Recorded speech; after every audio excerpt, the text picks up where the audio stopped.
I mean, it's a highly competitive group. That's what you want. You want the young guys to push the older guys because you don't want anybody to be comfortable, anybody to be complacent, because we're trying to all arrow up and be ascending. We don't want guys kind of, thinking they've arrived and they got it, even between Terran, Zay, and, Chin, vets in this league. But, they know the young guys are coming. So it makes them have to be on top of their game at all times. And I love the leadership from that group. And so, just excited where we're at.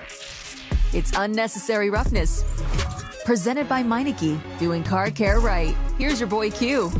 Matt Robinson right there, safeties coach for the Silver and Black, talking about the competition in the secondary and how there's veterans in the room, but the young guys are definitely going to push them, and they have set this team up for success in that direction where you can have plenty of competition, especially in the secondary. That's one of the biggest storylines that we have in training camp.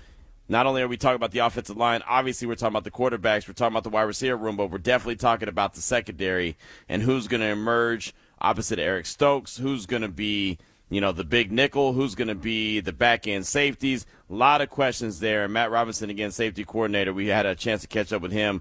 I want to say that was on Sunday, and that was the info that he dropped right there talking about the secondary. It is Unnecessary Roughness on RaiderNation Radio 920. Feels weird.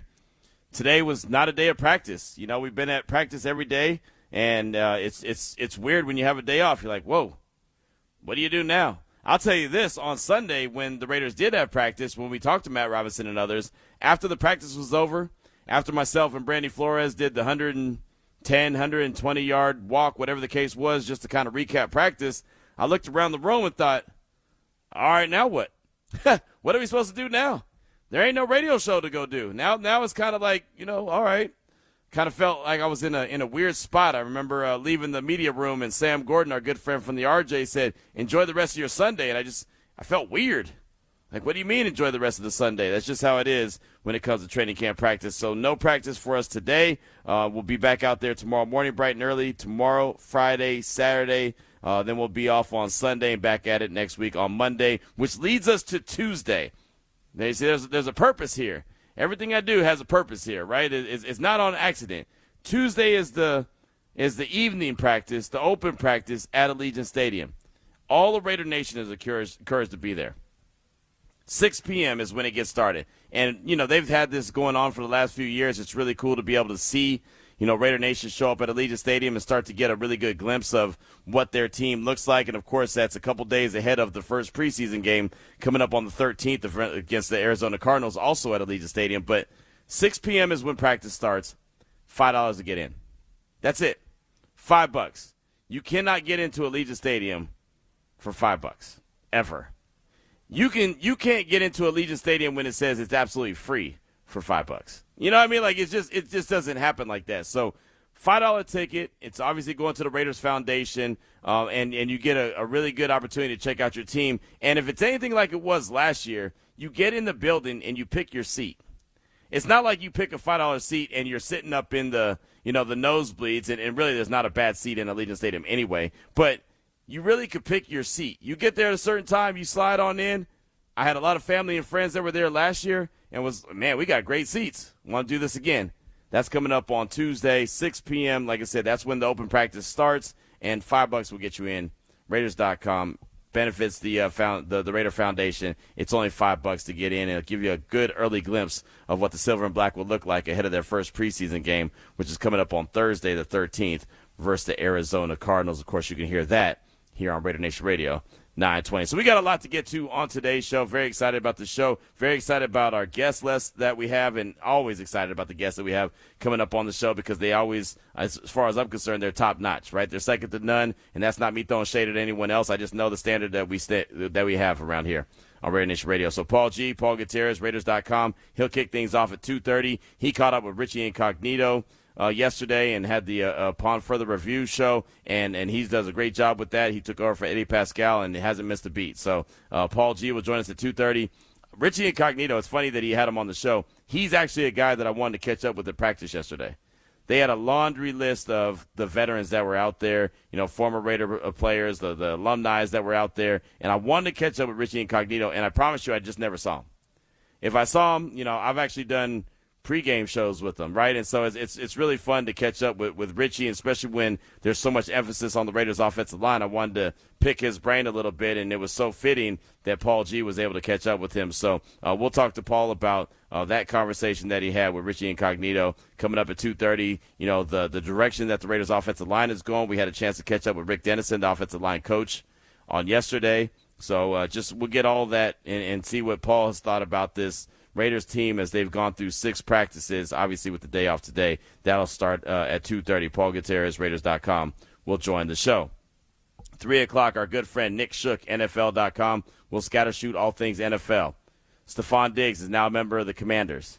Zay Flowers just got paid a major amount of money there in Baltimore. We've seen other guys get big paychecks. Darnell Wright got paid in a major way there in Chicago with the Bears, and that's a guy that, if you recall, a few years ago we talked about, Darnell Wright is a potential on that Raiders offensive line. The Bears drafted him, I want to say number 10 overall, and now he just got a big-time contract extension, not to mention Bijan Robinson, who got a big-time contract extension in the ATL, but then they had their second-year edge rusher go down with a torn ACL yesterday as well, so some good and some bad when it came to the Atlanta Falcons. But we'll talk to Nick Shook, all things NFL, scatter shoot that, coming up at 3 o'clock. Then a really big conversation that I'm looking forward to at 3:30. Justin Melo, NFL draft on SI, and he does a great job. We have him on the show quite a bit leading into the NFL draft during that, draft prospect season and start to break down some of these guys. He does a great job all year long talking about draft prospects. Well, he's got a piece out right now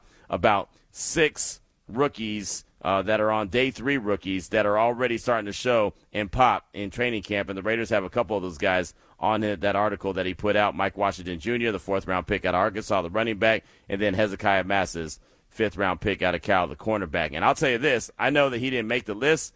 I have to ask him about Malik Benson. Right? 6th-round pick out of Oregon, who many say right now is probably the best wide receiver, at least the guy that has shown the most early on in Raiders training camp. And that's not to, throw any shade towards Trey Tucker or Speedy Naylor. It's just saying that a guy that we probably didn't know exactly what he was going to do, and Malik Benson, the 6th-round pick, has looked really good so far in training camp and looked really, as I described it multiple times, really smooth. He looks like he belongs. And, what does that mean? Does that mean he's going to be the number 3 wide receiver? Does that mean that he's going to have a bigger role? Who knows? I mean, it's up to him to go ahead and earn whatever he can. But so far, so good when it comes to Malik Benson, the 6th-round pick. So we'll definitely have to sneak that in with Justin Melo when he joins us coming up at 3:30. But our guest list does not stop there. Tisha Thompson, ESPN Investigative Reporter. She's going to join us coming up at 4 o'clock. The betrayal of Shohei Ohtani. That was a story to me when his interpreter got popped for, and I say this in air quotes, stealing about $16 million from him. And he was paying off an illegal bookie and all this other stuff. That story happened and went away so fast.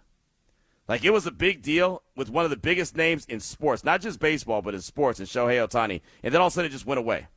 It's like, oh, yeah, hey, this is what happened. He's guilty. Boom, boom, boom. He's going to jail. The bookie's going to jail. Nothing to see here. It's like, whoa, that happened fast.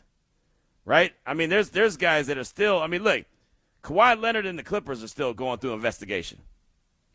Right, and that had to do with Kawhi catching the potential case because the Clippers they're accused of circumventing the salary cap and giving him a fake endorsement deal that was worth about $28 million that he never actually endorsed anything.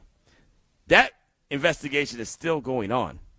Kawhi Leonard has been traded from the Clippers to the Toronto Raptors, and that's not even official until this investigation is over. But the Shohei stuff, it was quick as a hiccup. It was over fast, right? As soon as it was like, oh, no, nothing to see here. It's all this guy's fault. He befriended him. He got all the money, yada, yada, yada. And I'm not a Dodger hater, so don't think I'm coming at it from that angle. I'm just coming from an angle of, wow, that was a lot of money, a big allegation, and nothing to see here. So there's a 30 for 30, and 30 for 30 is a great. It's out right now. The betrayal of Shohei Ohtani. It has to do with the interpreter. It has to do with the bookie. Obviously, he's got Shohei as well. Tisha Thompson does a great job of hosting it. So she's going to join us. The first 4 episodes are out right now. Episode number 5 will actually drop tomorrow. It's a 6-part series.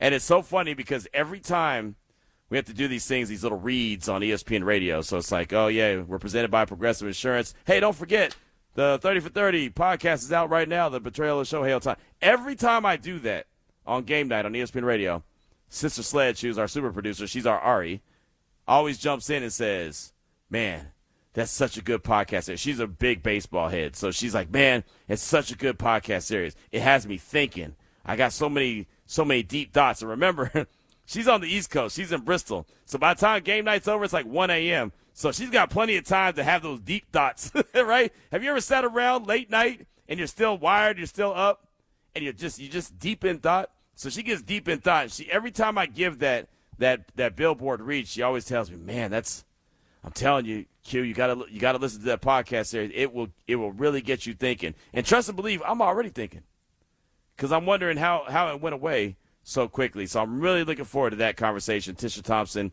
ESPN investigative reporter, will join us at 4 o'clock to talk about the betrayal of Shohei Ohtani. I know we have a bunch of Dodger fans, so I'm sure plenty of people will want to hear about this podcast series. And maybe you want to go ahead and check it out just to get a little bit of more information as well. So as you can tell, we're locked and loaded.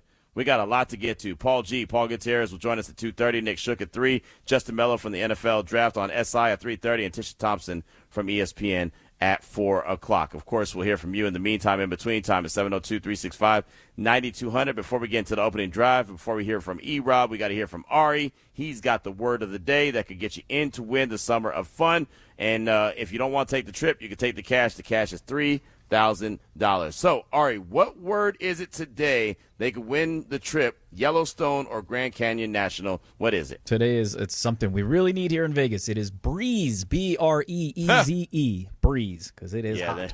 There ain't too much of that going around. Nope. That is for sure. So text that word to 702-365-9200. Get that in before 5 o'clock. You're in to win the trip. And like I said, if you don't want to take the trip, that's fine. You can take the cash. The cash is $3,000 thanks to Terrible. So go ahead and make that happen. We'll remind you of the word of the day a couple other times throughout the course of the show, because I know our guy, who's it, Dave, right? Yeah, Dave always call him out, but okay. Yeah. Hey, I don't mind. Hey, man, we're a family here. I was going to Dave be like, always Dave, hits us up. Yeah. He's like, man, what's the word? I missed it. That's all right. We'll go ahead and give it to you a couple times. So, again, breeze is the word, 702-365-9200. We got to hear from my guy E-Rob. Yesterday was important.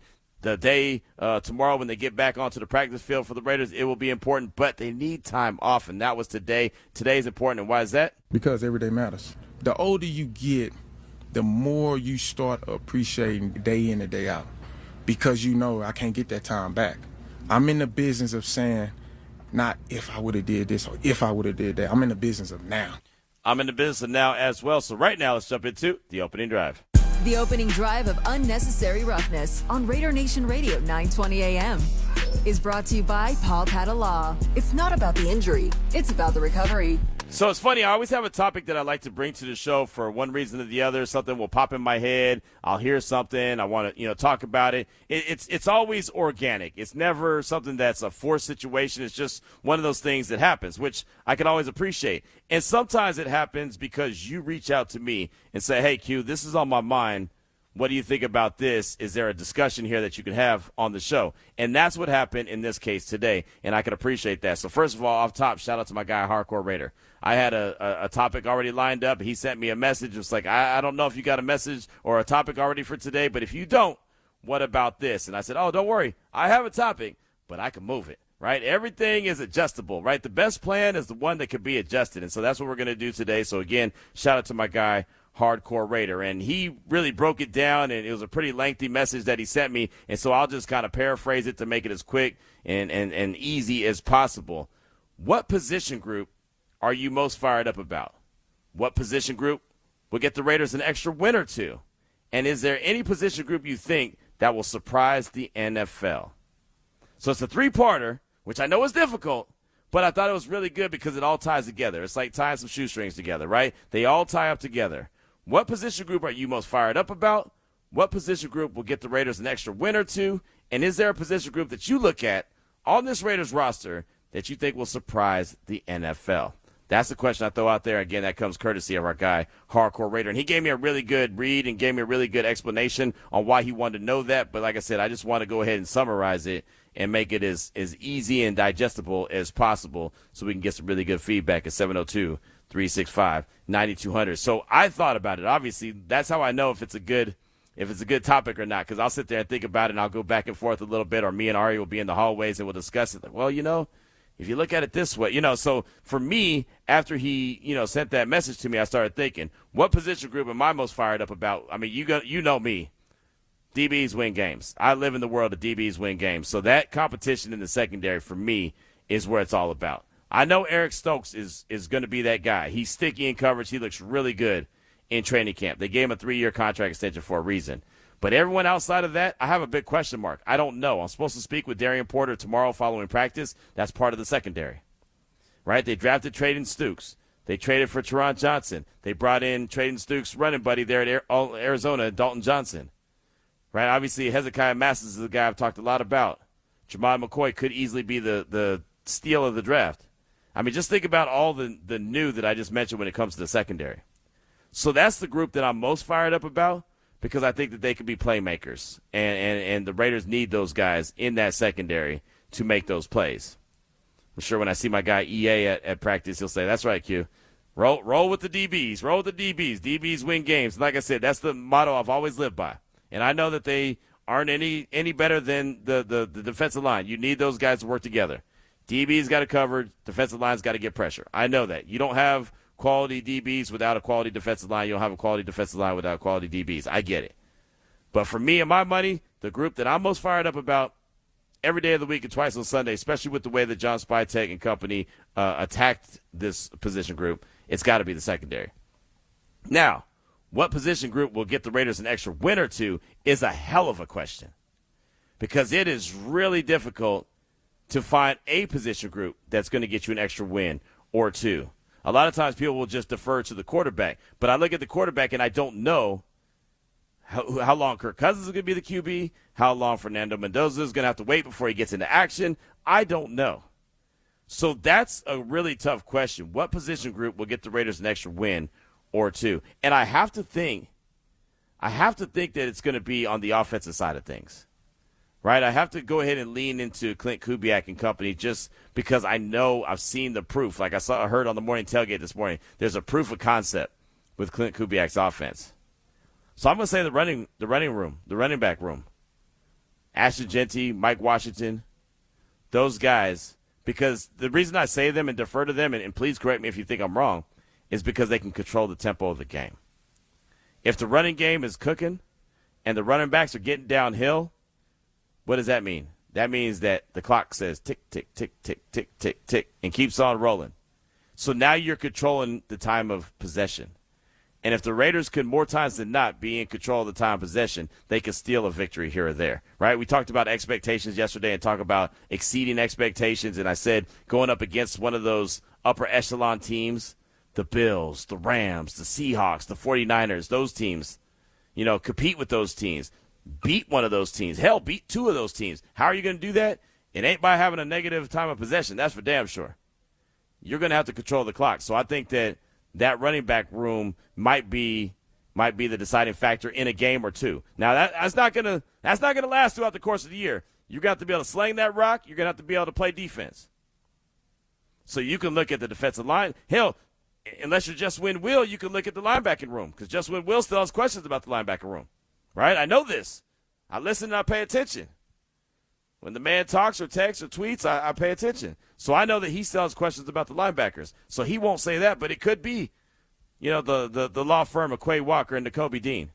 Maybe the linebackers are the difference makers. They're young, they're athletic, they can go. They're clearly an upgrade over what the Raiders have had. So maybe that's it.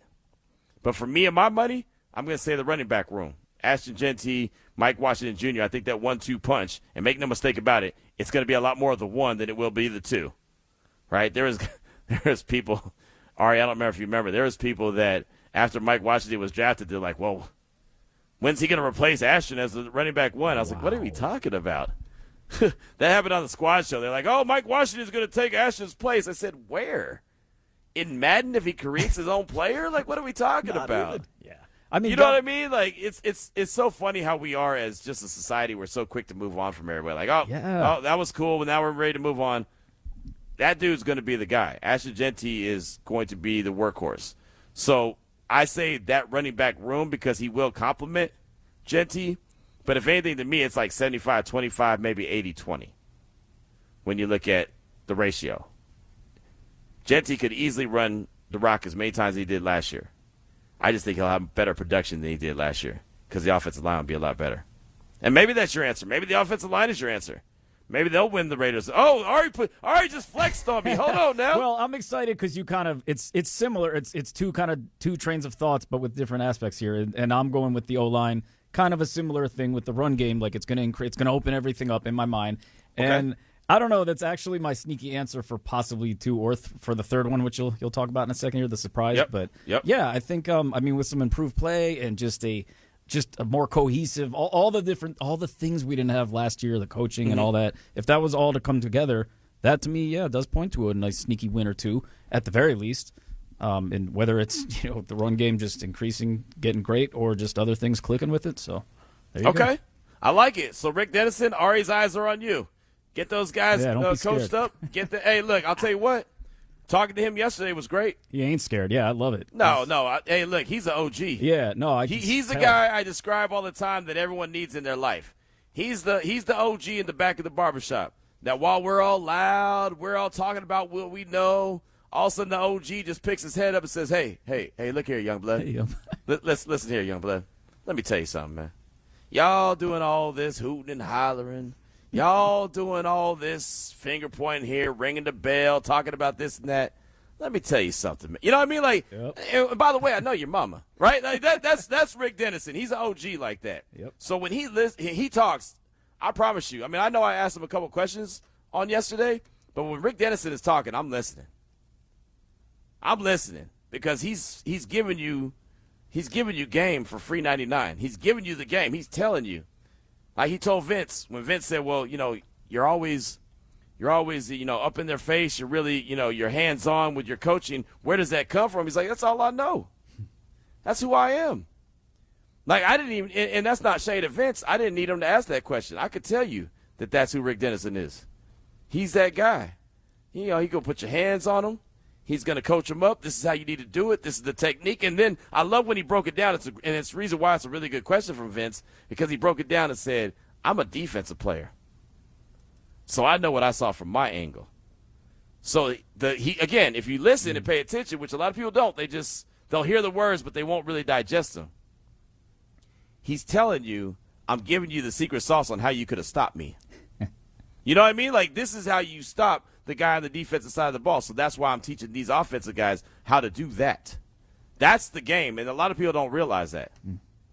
It also stood out to me what you said yesterday about him kind of like he didn't need to come here if he could have gotten any job he wanted, but he believed in what Kubiak was going to do, and everything's kind of coming together that way too. So Facts. So, I'm with that. I like that. I think the offensive line group is a really good answer. And then as far as any position group that I think will surprise the league, honestly, I think that's the easiest answer. I say the wide receivers because that's the one that's been questioned the most, right? That's the one that's got the most questions. All the Raiders don't have. The Raiders need. They can't get it done. That position is suspect. Like, that's the one that's been talked about. So if they're worth the salt and Malik Benson is good and Jack Best steps up or Dante Thornton steps up or anybody steps up and emerges and is a true compliment to Brock Bowers, all of a sudden you're going to get the Mina Kimes. You're going to get the, NFL analysts that are like, man, that wide receiver room for the Raiders is actually pretty good. It's so funny. Like, I just saw Zay Flowers get awarded with a huge contract in Baltimore, and big ups to him. $140 million, $108 million fully guaranteed. And to me, I was like, wow, that blows my mind. That's a lot of money for him. I didn't think that he was going to make that money. But when I started looking at the numbers, and as much as everyone says, well, the Raiders don't have this, Zay Flowers, he had 1,211 yards receiving last year. 1,200. That's a good season, right? That's a good season.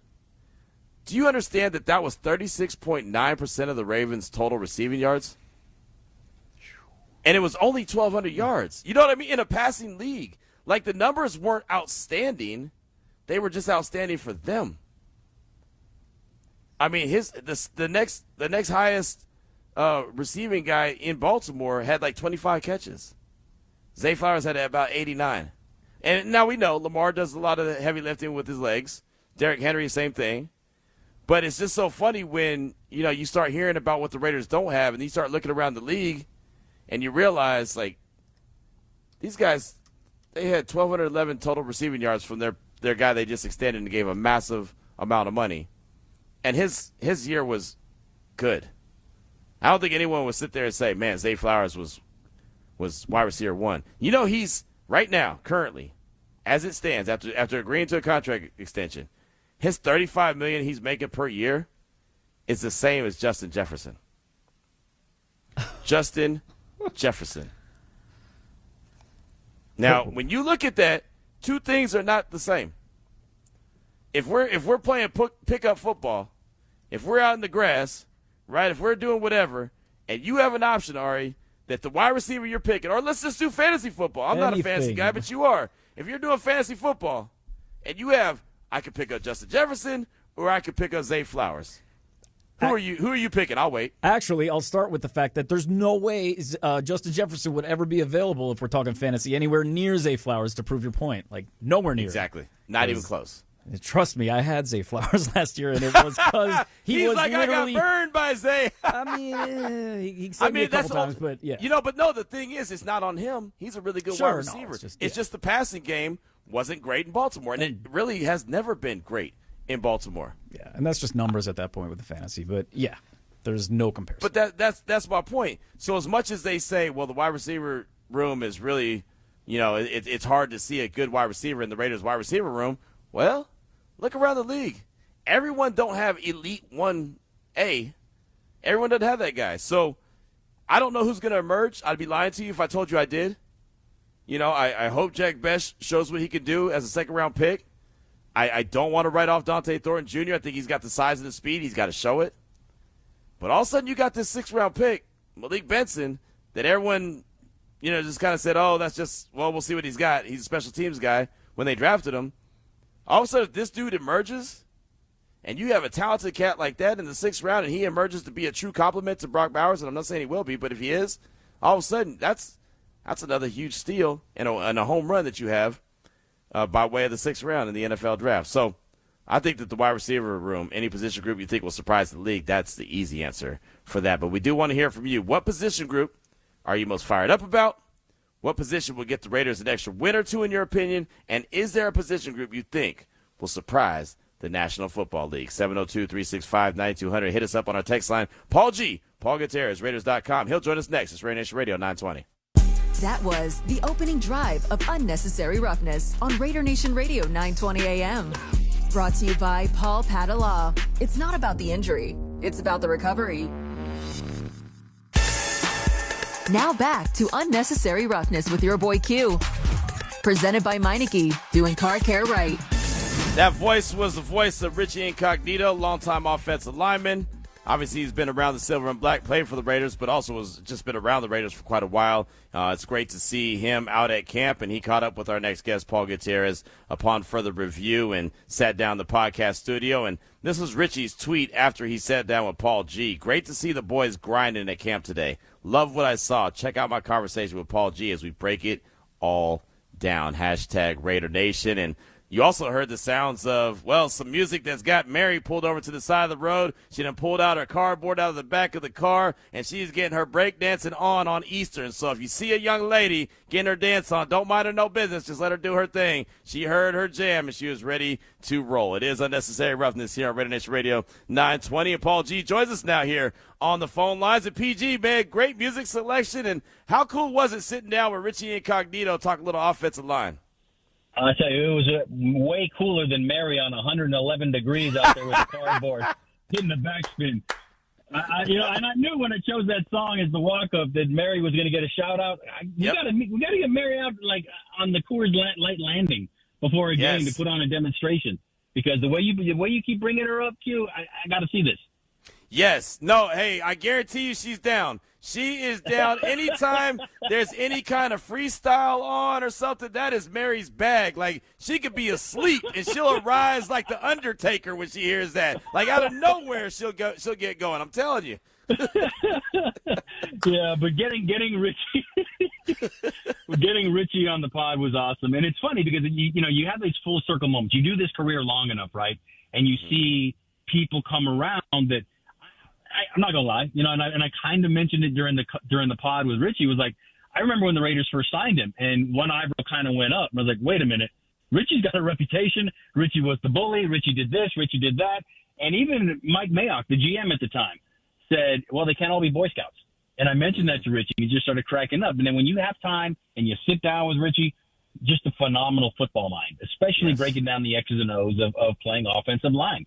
And we ended the interview, little spoiler alert here, but I asked him, I said, as an offensive lineman, what is the most satisfying thing for you? Is it, springing the running back open? Is it protecting the quarterback long enough for a long pass for a score? Is it a pancake block? Before I could even finish saying pancake block. And he just described what it's like. So then we went from there, and throughout the pod, he just kind of broke down the line as to what he's seen, what needs to happen from his vantage point. It's a very young line with a couple of stalwarts there at center and at left tackle, and now it's a chemistry experiment is the way he put it. When you're putting an offensive line together, it's a chemistry experiment. You put a little bit of this, a little bit of that, you throw them out to the wolves, and you see what happens. How much do you think it's going to help this Raiders offensive line that they have Rick Dennison, who's tried and true? He's been there, done that. He worked for Gary Kubiak. Now he's here in Vegas with Clint Kubiak. Yeah, and if the guys ever doubt him, he could flash some of those Super Bowl rings that he's got, right? I think he's got 3 or 4.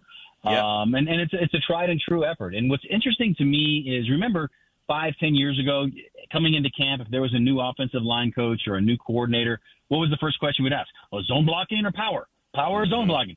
Nowadays, it doesn't really matter because they're doing a little bit of everything. Or in recent past, I remember Lincoln Kennedy telling me, you see concepts of both on the same line during the same play. So what Rick Dennison brings is not only the pelts on the wall, the rings on his fingers, but also the experience, obviously, but also an ability to adapt. And there's very few NFL coaches anymore, Q, that are older than you and I, and yet he's one of them. So we better listen with the trail of success that he's had. And as Richie mentioned in the podcast as well, what he's excited to see, as well as all the rest of us, is to see this line actually get the individual and line-wise coaching that they need and or deserve. Yeah, they got to come together, right? And it was something that we asked him multiple times yesterday when he went to the podium. How quickly can you get the starting 5? How close to you are the starting 5? He's like, we haven't even got the install in. We've only had 2 days of padded practice. So, Paul, as far as I'm concerned, it's going to take probably a couple preseason games before they feel comfortable with who their actual starting 5 is going to be. Correct, and that's the thing. You can write out all the starting lineups you want in pencil. But as I mentioned to Richie, and I keep going back to this because it was just a fascinating 15-minute conversation with him, was to me, and I said, correct me if I'm wrong, and I may be, but to me, it's not about who your best right guard is, who your best left guard is, who your best right tackle is. It's about what's your best line in unison, because you have to think of the line as one organism, as one thing. And that's where he came up with the chemistry experiment analogy. So the fact that they've only been in pads 2 days, I would not. I just said it, Q. I said I think. I believe. I believe from the bottom of my heart that as they keep getting deeper, we get into the dog days of camp, you're going to see some more combinations out there because they're going to be, that didn't really look that right, or that didn't feel right. Let's see what this line looks like with this combination. Yeah, absolutely. Paul Gutierrez, Raiders.com, is with us here at Raider Nation Radio 920. Now, you also put out a piece talking about Hezekiah Masses, and you know how I am. I'm DBs win games. I'm all about the defensive backfield, and he's been as advertised as far as I'm concerned, especially for a 5th-round pick. What was kind of your biggest takeaway talking to him and, seeing him saying that, hey, whenever I see the ball, I feel like it's mine? In talking with him, his mentality is that of a receiver. And I guess that's not that unusual, right? Because what's the old joke? Guys played defensive back because they couldn't catch the ball as a receiver. Yep. And I mentioned that to him. And he stopped me. He goes, nope, no, sir, that is not the case. I am a receiver. When that ball goes up, I believe the ball is mine. I'm the receiver. So that is where he's coming from, his mentality. This is a guy that made the switch in high school from receiver to cornerback at the urging of his high school coach. And he told the coach, no, man, I like the ball in my hands. I like to score touchdowns. And his coach told him, no, trust me on this. So he did. And it led to very few offers coming out of high school. He goes to Florida International for 3 years, goes to Cal, has a breakout season where he leads the nation in passes defended, has 5 interceptions. The Raiders use a 5th-round pick on him. And lo and behold, he's out there, and he's catching the eye of Trey Tucker during rookie minicamp. And Trey's going, who's number 35? Who is that guy? So now that they're in camp, Trey loves going against him because how often do you get a veteran receiver tell a rookie cornerback who's a 5th-rounder, no less, hey, let's keep working with each other because it's going to help both of us out. We're both going to get better with that. So that, to me, shows the mentality. It shows the skill set. And the fact that he's handsy and physical, when I mention him as being physical, it's not like he's a big, member of the old school Soul Patrol. He's not Dr. Death. He's not Old Man Willie. He's not Hitman Atkinson. He's not the Assassin Tatum. But he's physical in that he's just so annoying to a receiver. And he gets flagged a lot, too, in college. So that potentially could translate well into the NFL, which is a little bit of a handsier league, as long as he has the respect of the referees. Yeah, he's got to earn that respect. That is for sure. And, one of the big questions was what was it going to look like once the pads come on? And I know it's only been 2 days, so I don't want to get too far ahead of myself, but I feel like he's looked the part even with the pads on. Yeah, and it was funny. Like when he came in the podcast studio, he wasn't that big, and I think I described him as he's 6 feet tall, maybe 179 pounds, soaking wet with rocks in his pockets, and he's not really, for a defensive back, he's not that fast. His 40 speed is just under a 4.5. So, but yet you don't have to have those measurables if you can get the job done. So again, 5th round rookie, it's early in camp. But the fact of the matter is you write these stories now because when these guys flash or when they shine, you point it out and you see what happens. Somebody else that's a big fan of his is my old ESPN colleague and your ESPN colleague, Louis Riddick. He likes him a lot. Yep. So there's something to be said about that too. Yeah, there's no doubt. I saw him on Twitter the other day waxing poetically about how he called that well before the Raiders ever drafted him, that Hezekiah Masses was a hell of a player, and he does have the ball skills. And the secondary in general, Paul, like we had a question from Hardcore, what position group are you most fired up about? And I said the secondary because they put so much attention to it, and it feels like they've totally revamped it. Eric Stokes looks good right now. What have you thought, just kind of overall feelings about the way that this new-look secondary has been so far early in camp? What I thought was interesting was the fact that on that first day of pads, we're all ready for those one-on-ones with the offensive linemen and the defensive linemen, the big uglies who just start smacking heads, right? No, that's not what they did right away. They had the receivers and the DBs working with each other. So that told me something there, that was a point of emphasis. So when you see how versatile each guy is and they can play multiple positions and they use high draft picks on defensive backs that can play safety and or corner and or slot. And you got Eric Stokes out there who's just, it's great to watch him be a leader, not just a vocal leader, but kind of a spiritual leader of those guys too, because as long as he's healthy, he's one of the better guys in the league, in the top half of the league, at least as a corner. So to hear him and to hear him going off on people in one-on-ones, it's fun because that is actually built in the Raiders' DNA. I mentioned the Soul Patrol earlier. Okay, well, when you and I were growing up even more so, it was Lester and Mike. And then later it's Nnamdi.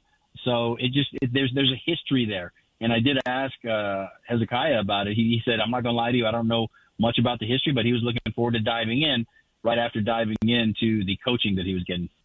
Right. Well, hey, look, he could be a part of the future, right? I mean, the history is important, but he could be a part of the future if things pan out the right way for him. And, speaking of Nnamdi, Kirk Morrison had mentioned that, Jamad McCoy is basically like getting Nnamdi Asomugha at a Jacorian Bennett type price. He's been out there every day at camp, and I didn't know what to expect from the plan that they had with him. He hasn't been running with the ones. We did see him out there with Masses, for a little bit. That could be the new law firm, man. What have you thought of Jamad McCoy? Yeah, I was looking for him, especially yesterday, watching to see what he was doing, and the fact that, even though he had the knee issue and he came in and he's wearing the sleeve and whatnot, they still had him out there fielding punts too. Yeah. So that tells me again that they want him out there. Again, they're going to have him on a pitch count and whatnot, but the sky's the limit for a lot of these guys, and you can't really put them in a certain box because they are so versatile. That versatility is a huge, huge deal for a Clint Kubiak defense. And where did Clint Kubiak play in college? He played safety. So that's where his heart and his mind is going to be there anyway. Of course, he's a coach for the entirety of the team, but he's got a special eye looking directly at that secondary too.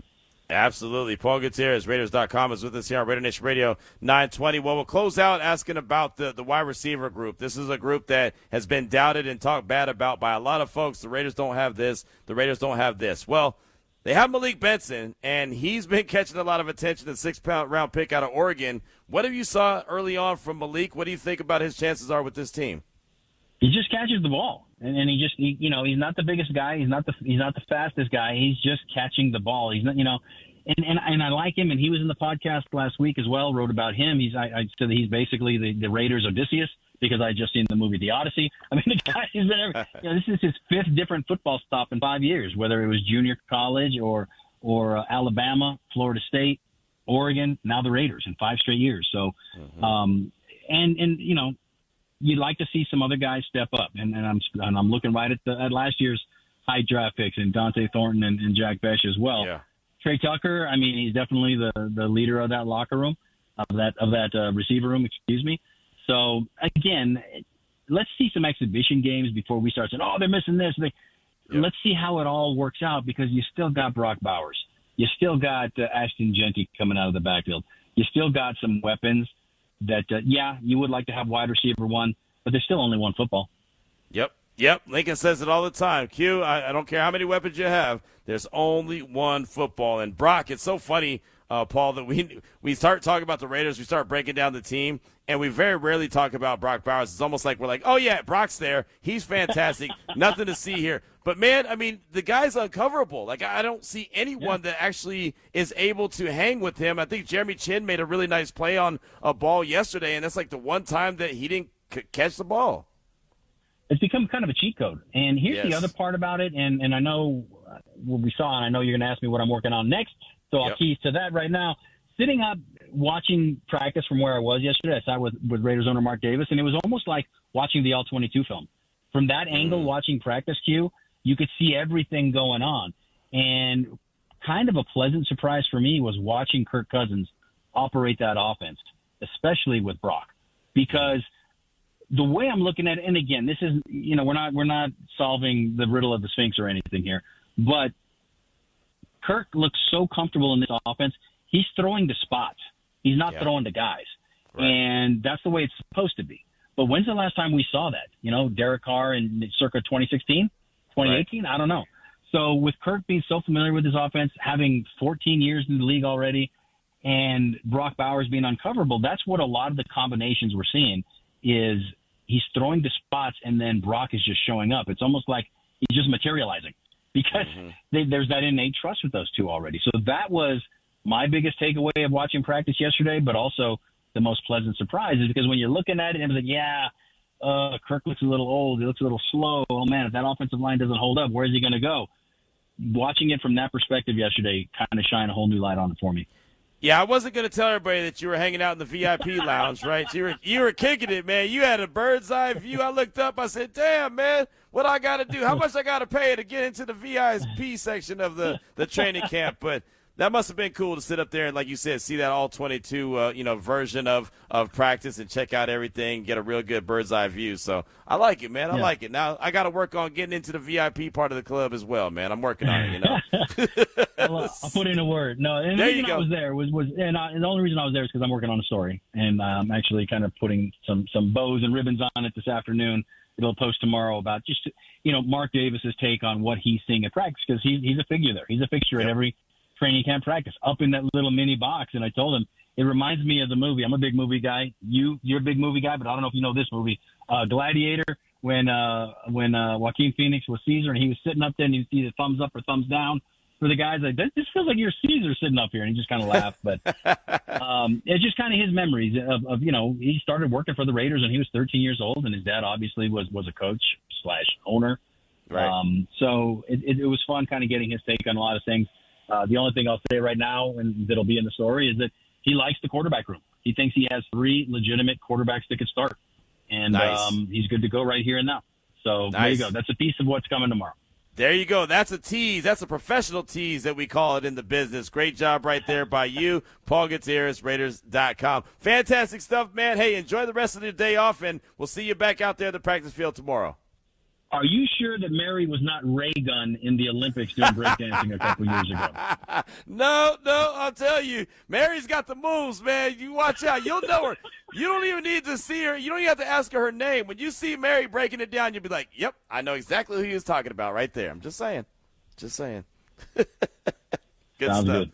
Yes, sir. Yes, sir. I'll holler at you tomorrow, man. I'll see you. I appreciate you. I'll see you there. Tomorrow. All right, good stuff as always. Paul Gutierrez, Raiders.com, and of course, check out that piece that he has coming out, and check out what he did with Richie Incognito. And again, I mean, it's always good to catch up with Richie. I had an opportunity. I want to say it was not last year, but the year before, to do the pregame show with Richie ahead of a couple of the preseason games, especially that alumni game. And you want to talk about insightful? He is really insightful. I'm surprised he hasn't done more broadcasting, more. Not play-by-play, but just kind of on the call, like I said, pregame or postgame show. I'm surprised he hasn't done more of that to this stage of the game because he's really good at breaking it down and talking about what he's seen and talking about what the goals are and what this means here and, this formation, you're supposed to do that. He is really good helping you understand the ins and outs of what they're trying to do. So, that's something I definitely encourage you to go check out. And it's funny, Mary's ears are ringing right now, Ari. I guarantee it. She can be like, man, who the hell's talking about me? Oh, man, it's that dummy on the radio, man, that damn Q. Always telling everyone that I'm out there, getting my break dancing on, to get my freestyle dancing on. But I promise you, I ain't lying. Like, I don't make these things up.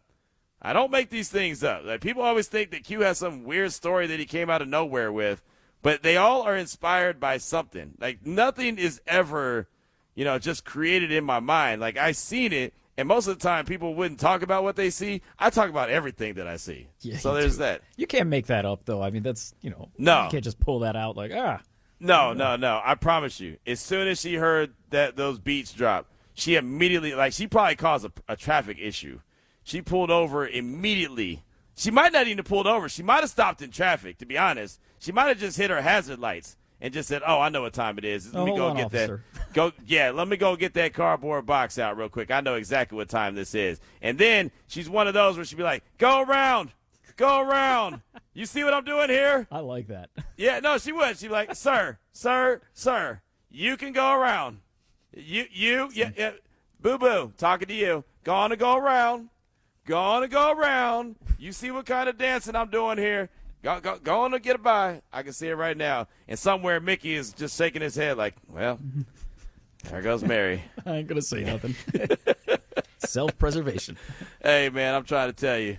This will be a conversation in the barbershop on Saturday. So keep that feedback coming, 702-365-9200. We got hour number 2 already on the way. It's RaiderNation Radio 920.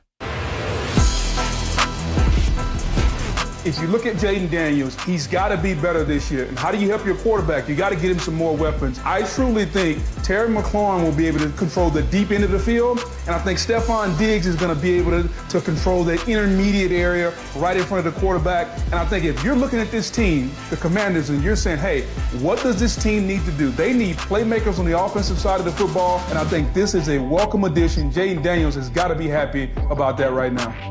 It's Unnecessary Roughness. Presented by Meineke, doing car care right. Here's your boy Q. I guess at this stage of the game, you pick your poison if you're the Commanders.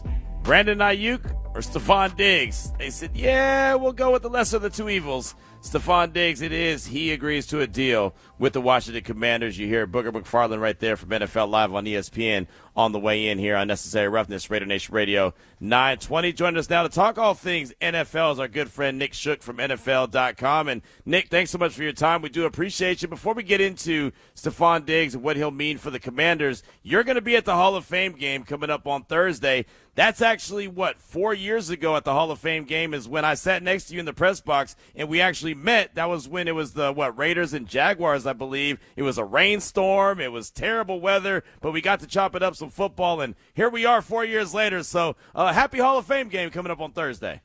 Yeah, you stole my intro. I was going to slide in and be all sentimental with you and say this is the 4-year anniversary of us becoming friends in a press box, but, you just did it for me. I'm celebrating too, my friend. That's what I do. But how cool is it? I mean, I know it's just a Hall of Fame game. We talked about it there in the press box, but I mean, it's just to see football activities back in action, knowing the real thing's just right around the corner. Oh, yeah. I mean, it's the annual sign that the march to the Super Bowl has officially begun with the first preseason game. And yes, the result doesn't matter, and we're not going to see a lot of notable faces take a lot of snaps in the game on Thursday night, except for that night when you and I met and Josh Jacobs played into the second quarter, which was weird at the time. And yes. In hindsight, still weird. But it's just it's a nice little sign that football is indeed back and it's not just training camp anymore. And, that we're close to the start of the regular season and the journey that is ahead of us, in the NFL. Absolutely. So, again, on the way in, we heard Stephon Diggs. We heard Booger McFarland's thoughts on him agreeing to a deal with the Commanders. I think a lot of people had anticipated him going to Washington. What does he bring for Jaden Daniels in that Commanders offense? Yeah, I think actually Booger kind of hit it right on the head there in his analysis, which is that McLaurin can stretch the field, but there was never really a threat that you really needed to worry about next to him. And Diggs has turned his career into an intermediate, feast. I mean, that's what he did in New England last year. For the Patriots, I can't count the amount of times where, May would be looking for somebody. He'd hit Diggs in a comeback along the sideline. Diggs would toe tap. They'd get the first down. It'd be a key play. Think about that win over Buffalo in primetime that they had. Diggs had a big game that night. And I think he's going to fill a similar role. What it really does is gives them a second option because for the last few years in Washington, I know Deebo Samuel was there last year, but he never really quite got to the form that everybody expected from him. Got banged up a little bit. Daniels obviously was hurt. It never came to fruition. But the story has largely been, hey, Terry McLaurin needs a running mate in this offense. And once he got the quarterback, he still needed a running mate at receiver. Now it seems like he's finally got one, even though, Stephon is not a spring chicken. He's been in the league for 11 years. This will be his 12th season. But he can still bring to the table the veteran, the savvy, the ability to, still win based off of technique and space, and he'll be a nice compliment to McLaurin. It's really a matter of keeping Jaden healthy more than anything now. I mean, that's the story with this Commanders team because we know what happens when he was off the field last year. They fell apart. And that and shoring up their defense, which Jaden has nothing to do with. But considering they ranked 32nd in total yards allowed per game last year, that's got to be better too. How big of a year is this for Jaden? We know how great of a talent he is when healthy and on the field, but he missed a handful of games last year and Washington struggled. Is this one of those years where he has to prove that he can stay healthy? Yeah, I hate to be I don't want to go into the category of make or break because we live in a microwave society now and we apply that logic to quarterbacks, which is unfair to their development. But yeah, he's got to prove that he can stay on the field. It's not that he has to go out and light it up. He's just got to be able to remain available. There's many coaches will tell you that your best ability is your availability. And Jaden just wasn't available last year. And every time it seemed like he might get something going, another injury popped up. So he's got to avoid that. They got to keep him upright. They got to figure out how to protect him better. Maybe not as designed runs or taking off as much, getting down quicker when you're running, that sort of thing. But yeah, he's got to prove that he can play the majority of the games every season because that's the greatest value for a quarterback. The most valuable position in sports is quarterback. And you got to have him to be able to really justify that value. So especially going into year 3 and his earning power, too, he's got to prove that he can stay on the field. Nick Shook, NFL.com, is with us here, RaiderNation Radio 920. You mentioned Deebo Samuel. He's now back in San Francisco. He's got that reunion after all the injuries. Ricky Pearsall goes down. Nick, today in San Francisco, when they tried to practice, they had at least 20 guys that weren't available due to injury. What the hell is going on in San Francisco? Why they have so many damn injuries all the time? Yeah, it's a big win for the substation truthers. Man. Yeah, it's tough. The funny thing is what is this, deja vu to last year? Because I think they had a point where they had 27 guys hurt in last year's camp, and they could barely even put a practice together. And it was, the Niners, they're fighting an uphill battle, and here they are again.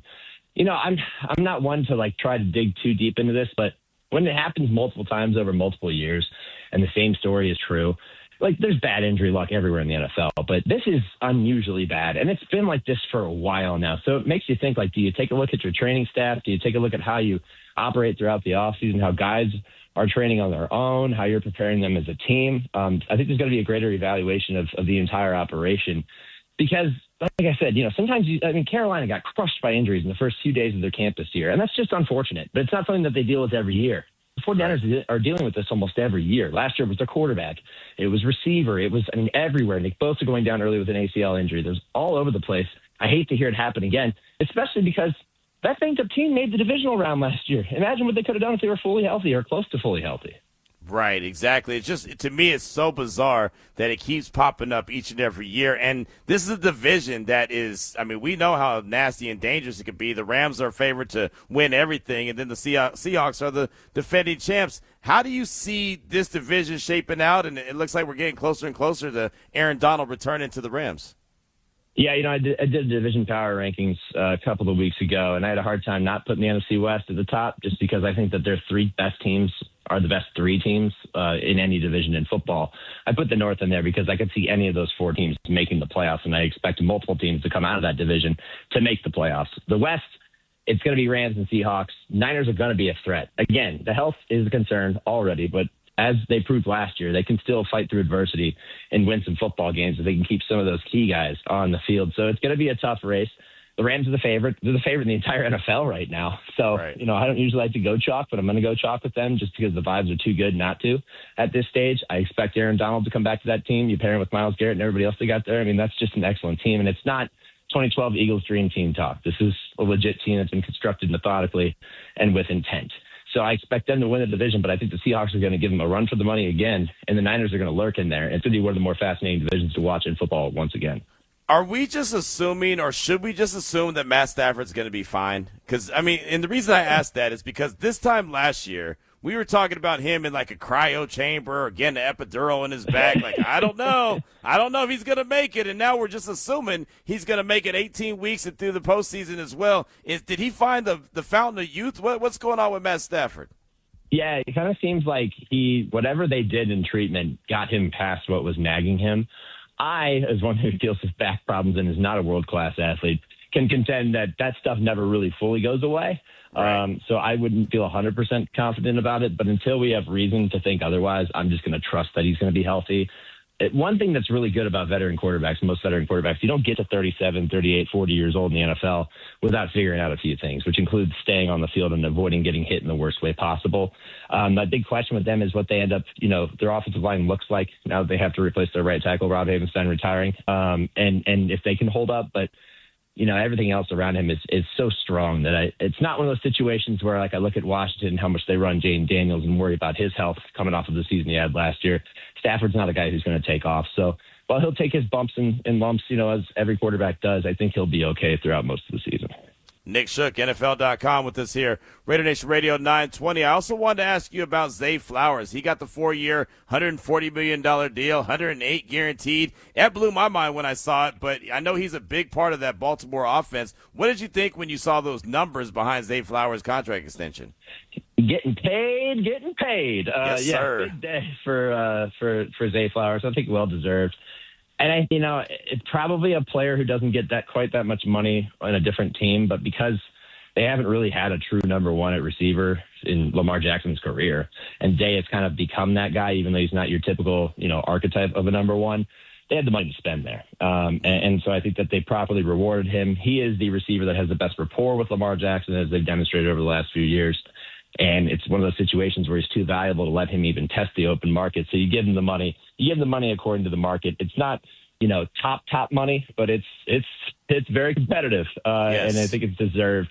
So, again, he's another player you just want to see stay healthy because him and Lamar have done some special things together. And he's the reason that the Ravens have been able to throw the football in the last couple of years. I hate to say it, but he really is. So it's good that he got his money.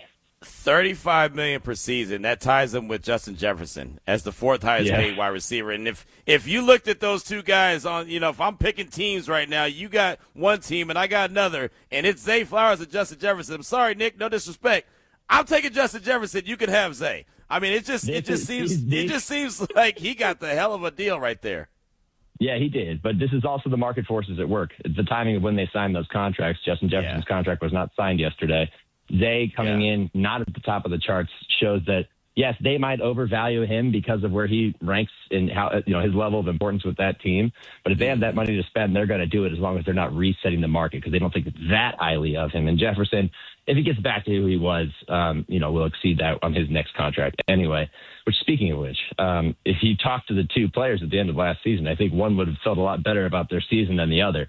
And that one that would have felt better with, even though they both didn't end up in the playoffs, it would have been Zay Flowers. Because I can tell you, I sat on Radio Row with Justin Jefferson. He did his best to do the PR move and try to say all the right things, but I could sense the frustration in his eyes after playing the season with J.J. McCarthy and Max Brosmer and Carson Wentz. One guy's happier than the other right now, but one guy might end up making more money and being a little happier with a new quarterback in Minnesota. Well, with that being said, what do you think about that quarterback situation? Kyler Murray's there, J.J. McCarthy's there. Are they able to get back on track with one of the two guys? And I'm sure you're probably leaning Kyler Murray at this stage of the game. Yeah, I don't mean to throw cold water on the whole thing, but I think this is Kyler's job, and it feels like it's already over.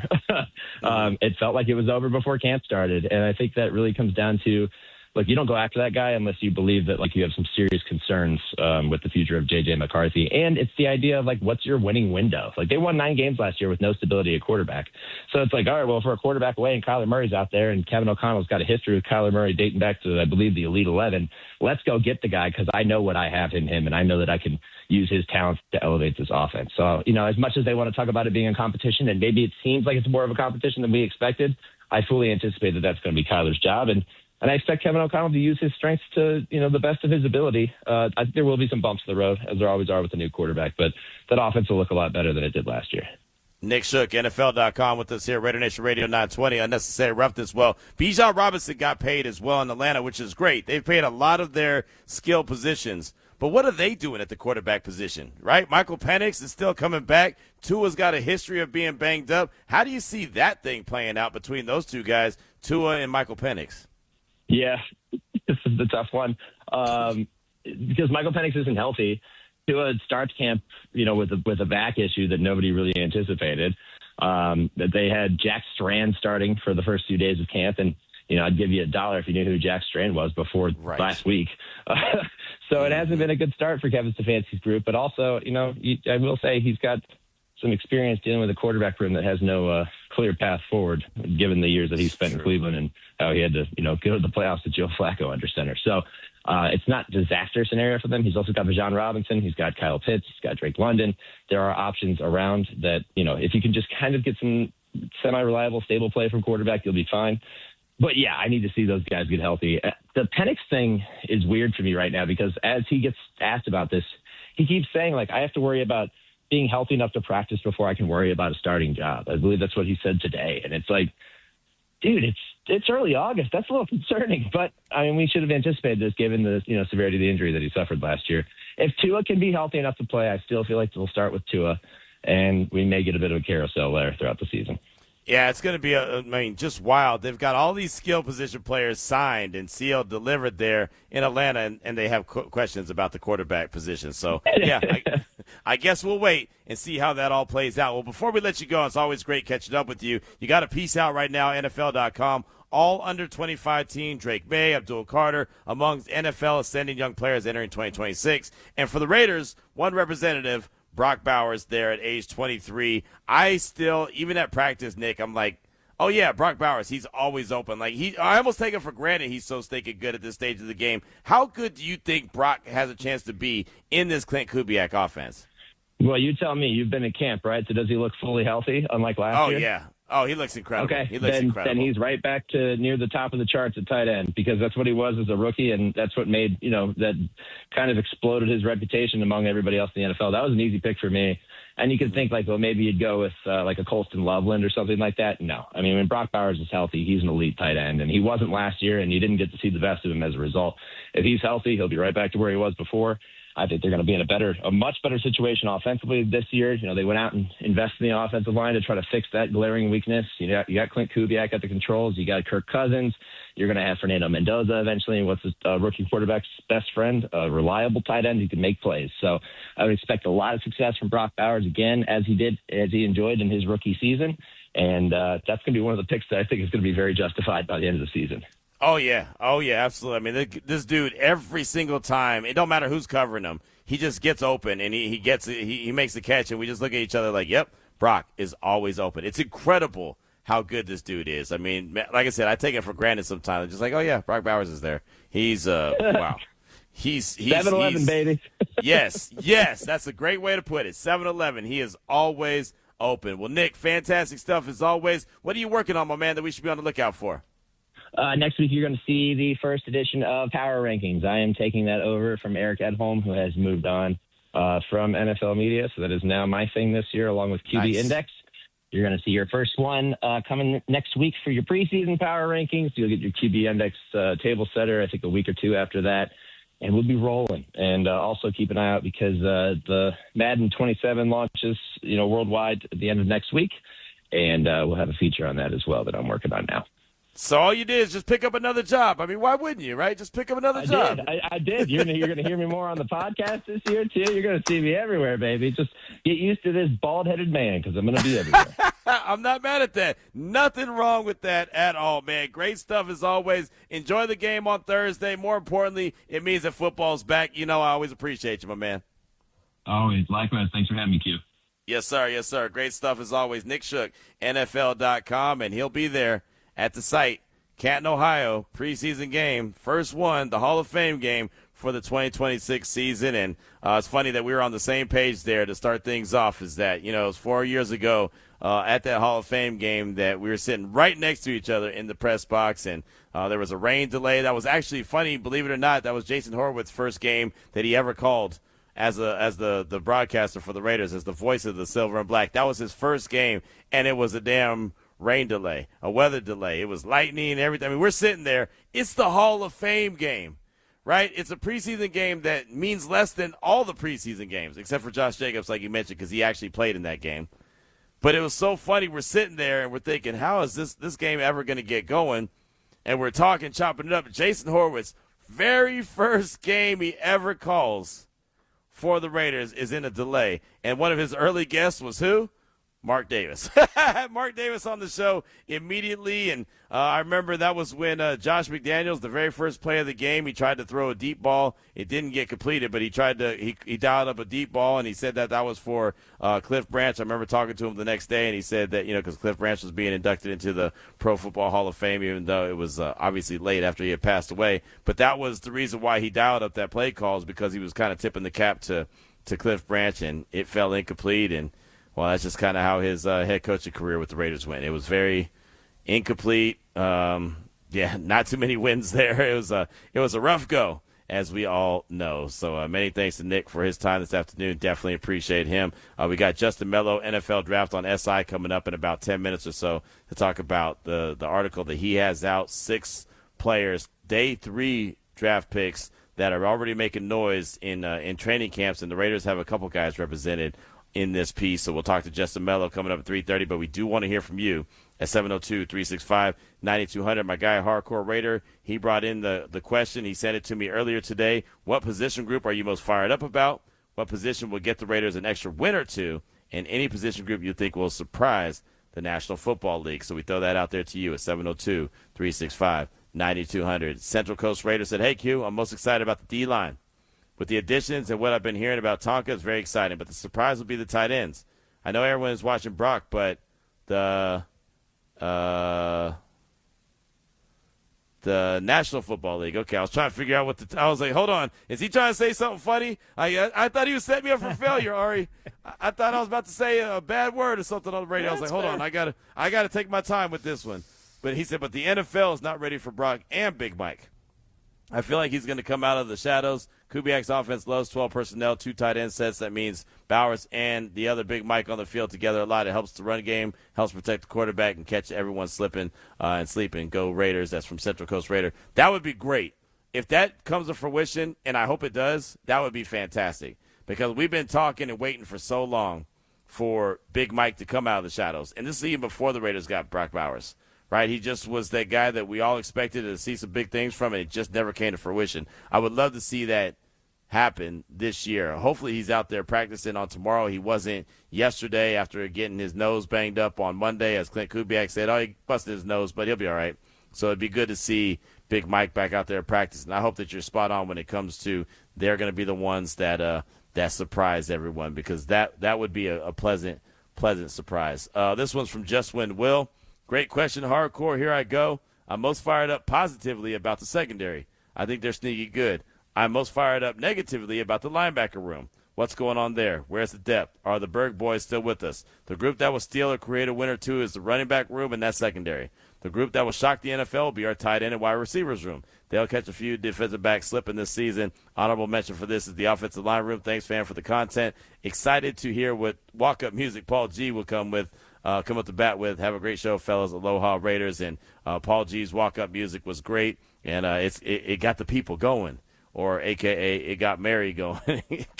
I'm up here making up all kind of stories. She's in traffic, stopped on Eastern. She didn't tell everybody to go around, and she pulled out her cardboard out of the back of the car, and she's just, when I see music, it makes me dance. You know what I mean? Like, she's in her bag. Just saying. That's how it is sometimes. 1983, by the way. I'm not even sure it's the soul. It's time is what it was, but There you go. there you go. Yep. Hey, Old look, school. I promise you, there ain't none of those tracks that Mary ain't leaned into, right? She hears that, and she can hear any kind of off variation of it. And she, you know, your music, it makes me dance. You know what I mean? Like, you know the man tonight. You know what I mean? Like, come on now. Yeah, it's very distinct. When you hear it, you know what you're listening to. Like Right, the exactly. I don't even have to breakdancing. know the words. All I can do is Right. make the sound, and you know exactly what I'm talking about. Exactly. You know what I mean? Like, you can understand what I'm saying. Yep. That's how it is. Back in our day, that's how it sounded. Right, exactly. Even before Exactly. that, actually. I'm going to walk into the barbershop on Saturday. I got to slide in a little bit later because the Raiders have practice on Saturday. So I'm going to slide into the barbershop. I'm just going to walk in, open up the door, throw the cardboard on the floor, and just get it. And they're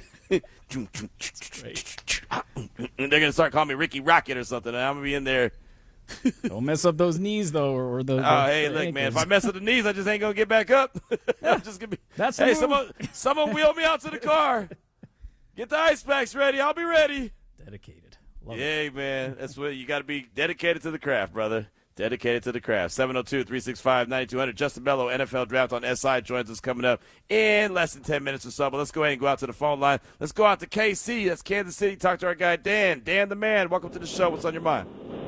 Hey, what's going on? Thanks for having me, Q.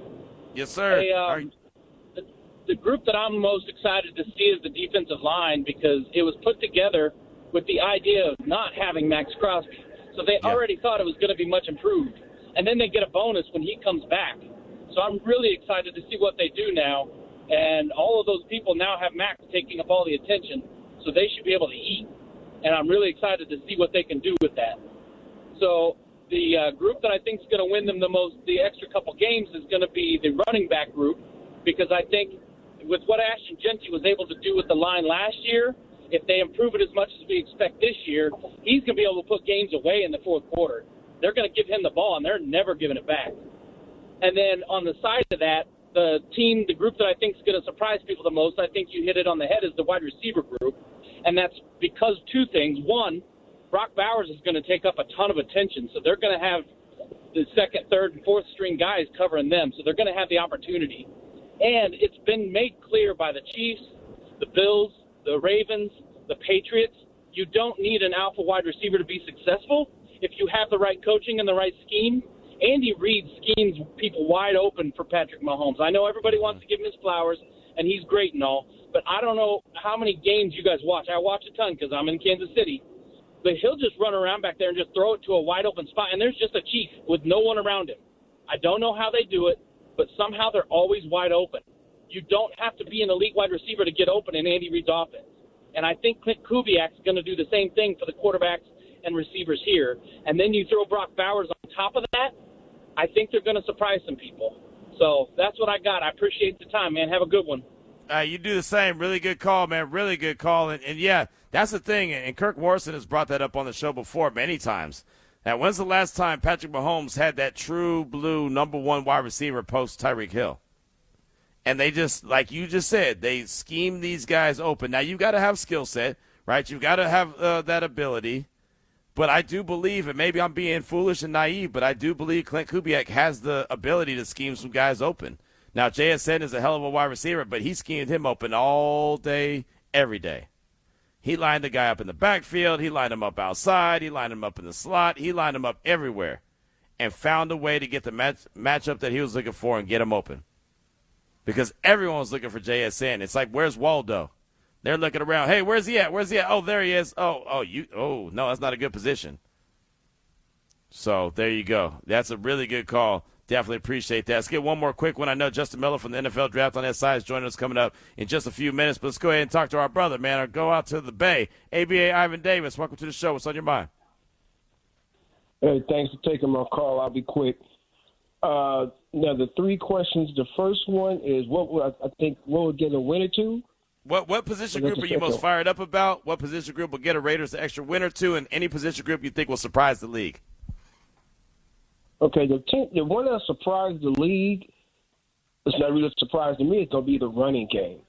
Okay. In this offense, he's going to duplicate the San Francisco 49ers offense and use him like McCaffrey. If that's true, I like Genty better than McCaffrey because Genty has more power. I mean, McCaffrey has feet. I'm not going to put him in that category. But as far as tackling, you put him in space, I'll take Genty every single time. Okay. As far as the most exciting group, I think it's going to be the cornerback group.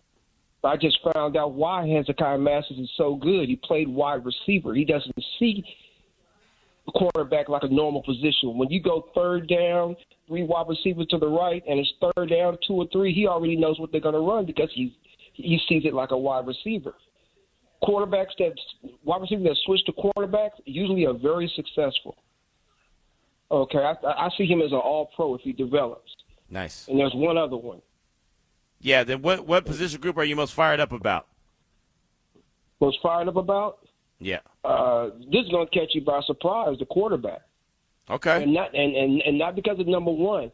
I really think that Mendoza is going to push Kirk Cousins because he knows that the clock is ticking for him. So I think he's going to go out there and just ball out better than he ever has because he has a reason to be pushed. He's not just a man. He knows that he's only there for 1 year, and it's basically a contract year for him. Mm-hmm. And they always perform. I really think that that's going to make a huge difference, and it's a great learning curve. You don't have to push Mendoza and watch that pay off. Not pushing him when he gets in there. Watch him take off like a rocket because he has all his bullets in the gun. Nice. Okay, and not just thrown out there. I mean, I get it. I mean, it's like eating some cake, but you can't just have the batter. You got to cook the cake. It's got to be cooked. Okay. The batter tastes good, but it's not cake. It's batter. Okay. And so, anyway, that's all I got to say. So when you get to your guest, man, that way I can kick back and listen to the show. I heard that. Great call, ABA Ivan Davis. We do appreciate that. What position group are you most fired up about? What position will get the Raiders an extra win or two? And any position group you think will surprise the league? That came from our guy, Hardcore Raider. We asked you that same question at 702-365-9200. Hit up the text line. Justin Melo, NFL Draft on SI, joins us next. It's RaiderNation Radio 920. Oh, man, Z came in making plays. I mean, even in OTAs and stuff, just seeing him step up. And I feel like he just had an understanding, even just technique-wise. Like, he's true to his technique. He's always been true to his technique ever since he, stepped in here. And it hasn't been a drop-off, so, it's been cool to see. Right now, we're doing football right on Unnecessary Roughness. Brought to you by Meineke, doing car care right. Jeremy Chin right there talking about the rookie Hezekiah Masters and what he's seen from him at camp. And so far, everyone we spoke to and asked about Hezekiah Masters, they keep saying he's caught our attention. Keep looking down. Who's at 35? And, that goes back to even Trey Tucker back in rookie minicamp when he was observing, like, man, who is 35? He's got something. Well, Hezekiah Masters, the 5th-round pick out of Cal, has definitely caught our attention. It is Unnecessary Roughness here on RaiderNation Radio 920. Our guy, Justin Melo, NFL Draft on SI, joins us now, and he has an article out right now. 6 NFL rookies drafted outside the first round already surpassing expectations at training camp. And Justin, thanks so much for joining us. We do appreciate you here on Unnecessary Roughness, RaiderNation Radio 920. Let's start with the guy that we were just talking about, Hezekiah Masters, the 5th-round pick. The Raiders have a couple guys that ended up in your article out of the 6, but let's start with Hezekiah Masters. He's been getting a lot of attention. He keeps, just stacking really, really good days. And he was a 5th-round pick. How surprised are you by the production so far and the attention Hezekiah Masters has been receiving? I'm really not surprised. I really liked him pre-draft throughout the process coming out of Cal. I thought he had helped himself. Some really good tape, this past season was consistently when I was writing pieces leading up to the draft, late day 3 sleepers or cornerback sleepers. I pretty frequently had him on my list. So wondered where he'd end up. I thought the tape said that he deserves to go up a little earlier, maybe back end 3rd, mid 4th round. Ended up going all the way, was it 176 overall, I think, 5th round? Yeah, 5th round, 175, I think. Yeah, 175. 175, yep. Yeah. He ends up going a bit later than I would have penciled him in for. Just a good competitive football player, right? And you look at the way the Raiders are building that cornerback room. I thought Eric Stokes was really good last season. I don't think he got the credit he deserved because they were a bad football team. But I thought he, kind of played like the first-round corner that I always thought he was. Maybe didn't live up to those expectations initially in Green Bay. But I thought Eric Stokes was very good last season. The spot opposite was a bit of an issue, right? They're still bringing up Darian Porter, which is understanding because, he's really raw coming out of Iowa State, had that position changed in college. But he's, certainly a promising figure for entering this year as a sophomore. You draft McCoy, out of Tennessee, you get great value there in the 4th round. You double down on Matsis in the 5th round. Some good young players all of a sudden in that corner room, competing for playing time. And I certainly think Matsis is talented enough to get himself in that mix. Yeah, he's doing a really good job. And the one question I had was, okay, what's he going to look like once the pads come on? It's one thing to be able to cover, basically 7-on-7, 11-on-11 with no pads. But when the physicality is there and he's a slighter guy, as you know, what's it going to look like? And it's only been a couple days of padded practice, Justin, but so far so good. He really looks like he belongs. I guess that's the best way to word it. It looks like he belongs there in the NFL. Yeah, so far so good. And, a good point on your part for sure, because he did have that leaner, slender frame coming out. Once the pads go on, these receivers in the NFL, they're going to be pushing you. They're physical at the line of scrimmage. Look, that first day in pads should be the most daunting, right, technically speaking. So for him to pass those early tests, they're probably, 2-3 practices now in camps. For him to pass these first couple early tests and pads, certainly promising. Hope he can keep it up. Preseason, first game coming up quick. I imagine he's going to play a lot in that one. They'll want to get him some reps and some time. And if he can keep making a statement, then, Clint Kubiak and that staff will have to think long and hard about how they deploy him. Yeah, there's no doubt about that. He's been getting a lot of first-team reps. He'll slide in with the seconds, but then he'll get right back to the first. And we even saw him out there with Jamad McCoy, the 4th-round pick. And I know he wasn't on your top 6 list, but, he was a 4th-round pick that had first-round talent. But due to injury, he dropped to the 4th round. The Raiders snatched him up. And honestly, he's been out there every single day, which I didn't think he was going to be out there. I thought they were going to try to help him get to the starting blocks and just kind of ease him in. But it seems like they've really thrown him into the mix as well. If those two guys pan out like they look like they could, McCoy and Massis, how big can that be for this Raiders secondary moving forward? It's huge, right? You look at where the secondary was a year ago. As I said, to me, it felt a little bit like Eric Stokes and friends, at least in the cornerback room. You're getting year 2 out of Porter. You've got McCoy and Massis on these rookie deals. And they also drafted Traden Stoops, right? Who's going to come in and I think probably play big nickel, which is one of those, roles he really thrived in this past season at Arizona. Super, also a physical, intense guy, a lot of ball production in college. He's going to come in and make that role his own. I know they traded for Taron Johnson as well, so I imagine there's a bit of a camp battle going on there between the two of them for that nickel role. They've done a pretty nice job, revamping that corner room in one offseason. Those are essentially 4 new players at the position. If you include nickel as one of the corner designated spots, 4 new players, 1 veteran, 3 rookies, who are going to come in and compete and give them good reps. And hopefully, this is still a bit of a rebuilding year for them. A year from now, 2 years from now, when they hope to be legitimately contending, those guys should be hitting their stride. So I love the way that the general manager sort of revamped the corner room this offseason. Justin Melo, NFL Draft on SI, is with us here on RaiderNation Radio 920 Unnecessary Roughness. We're talking about his article right now that you can check out. 6 NFL rookies drafted outside the first round, already surpassing expectations at training camp. And another one of those guys was the 4th-round pick, the running buddy, but potentially for Ashton Genty, Mike Washington Jr. What have you thought about Mike Washington, what you've been able to hear? And I can tell you, he's been physical and he's been fast.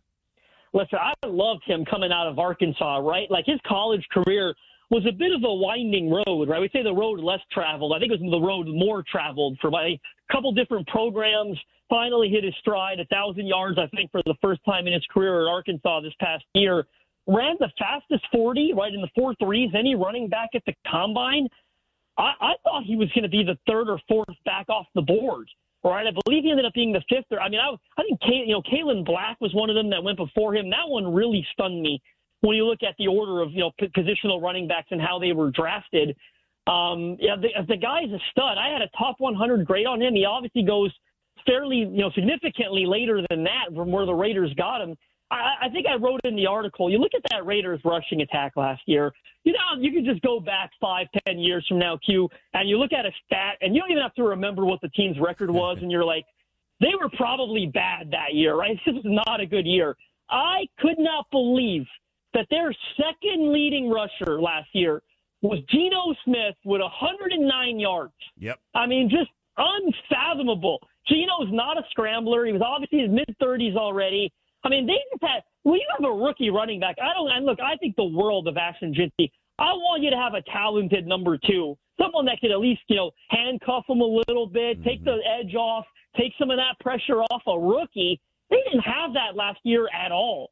So for me, the rushing attack is still going to run through Jeanty. He's one of the most talented young backs in the NFL, and I do think he showed that last year despite the circumstances, the surroundings being less than ideal. The running game's going to run through him, but you got to have a viable number two, and I think Mike Washington is going to be that for them. You look at Clint Kubiak coming in, like everyone, if you only watch the Seahawks in the Super Bowl and Kenneth Walker won MVP, you would think that was a one-back show. You watched the Seahawks in the regular season last year, it was very much 50-50, right? Like Clint Kubiak loves splitting those carries. He loves getting number two backs involved. Zach Charbonnet was very involved in that offense last year until he got hurt in the playoffs. So we know Clint Kubiak likes having a high-quality number two. I think the Raiders have that in Mike Washington, and I think it hurt Ashton Jeanty big time that they didn't have it last season. Yeah, no, I agree with you 100%. And, Clint Kubiak told us at the scouting combine he'd like to get a wingman for Ashton Jeanty. But with that being said, I don't expect a 50-50 split. I don't think you expect a 50-50 split with Jeanty and Washington. No. What do you see? How do you see that kind of split? What is in your mind when you see Jeanty and Washington? I mean, I still think he's going to be very much a bell cow. I mean, you draft a guy top 5 where they drafted him, you're going to run, especially, veteran, assuming Kirk Cousins is the starter to begin, veteran quarterback, you're going to want to try to, I think at this point in his career, too, he's probably more of a game manager than anything, right? If the Raiders can win football games, playing stout defense, running the ball, controlling the clock, I imagine that'll be part of the strategy they go into the season with. I still think Jeanty sees about, 80% of the workload, and you got about 20% left over for the others. This isn't going to be Kenneth Walker, Charbonnet during the season where it felt like true 50-50 under Kubiak last year. No, not even close. So I think it's probably about 80-20 in Jeanty's favor. Justin Melo, NFL Draft on SI, is with us here on RaiderNation Radio 920 and SA Reference. I did want to ask you about a guy who's not on your list, but I know that you go so deep when it comes to the NFL Draft. Malik Benson, the 6th-round pick out of Oregon, the wide receiver, he has been showing up and showing out, and he looks like a really natural fit. Are you surprised, one, that he went in the 6th round, and are you surprised to hear good things about Benson coming out of Raiders camp? I'm not surprised one bit. I'll tell you, Q, I'm glad you set me up for that one because you may or may not recall, but I did have a great interview story with Malik Benson pre-draft. I sat down with him for an exclusive for NFL Draft on SI, and what an unbelievable kid! Like I wish I remember the full story. And I interviewed 120 kids last year, 4 different programs I think throughout his college career. Like he went everywhere, couldn't really find his footing. He gets to Oregon. He's got this incredible, never say never attitude. He led their receivers, in all major receiving categories, the wide receivers specifically, last season. He ran, 4 threes at the NFL Combine? Like, this is an unbelievable kid. And when we were going through the process, okay, he's a bit of an older prospect. That might have hurt him a little bit. All different programs might have hurt him a little bit. But this kid played at a program like Oregon, produced the way he produced this past season, and ran a 4.3. And we're letting him last until the 6th round. I mean, I was high on that kid. He's an unbelievable kid. The tape was excellent. He's super athletic. I mean, we're talking legitimate take the top off speed, right? And I've been kind of keeping up with him at camp a little bit there. And I know he has shown some of that already. He's gone behind the defensive backs. He's made some explosive plays. I mean, listen, and there's some room in that receiver, room, right, in Vegas. Like, I think they're trying to figure out, they brought in Jalen Naylor, Trey Tucker's been a consistent guy for them. You're hoping to see more out of Jack Beck and Dante Thornton this year. But I think Benson is right there. I don't think that wide receiver 3, wide receiver 4 role, specialized sub package, whatever it is, get him on the field, Let him stretch the defenses. You get this kid stretching defenses vertically. What does that open up for Brock Bowers? You know, it's going to be their favorite target underneath. You got to space them out. I mean, I thought Kubiak did a great job with the Seahawks last year. Look at what the difference on that offense when Rashid Shaheed came in, right? And started stretching those defenses, getting vertical. Well, I think, you know, of course, Malik Benson has got a long way to go before he gets there, but you got to respect the speed. They didn't really, you know, outside of Trey Tucker, who's got some vertical ability, they didn't really have that guy last year. They didn't have anyone that kept opposing defenses honest on a consistent basis. And certainly, I can see big things for Malik Benson in a specialized role. You know, one of the things that stood out to me was from practice on, and I'm confused with what day it is. Oh, now on Tuesday, and he caught a pass along the sidelines, and it was kind of like a quick in, and he had a spin move. And Justin, I keep telling everyone, he didn't make the spin move to pick up more yards. He hit that spin move to avoid a big collision. And I just thought it was so smart and so natural that he just seemed like he fit. And look, this is a 6th-round pick, a rookie, but he just looked like he had the wherewithal to understand, oh, here comes the traffic, here comes the headache, let me catch the ball and then get away from that.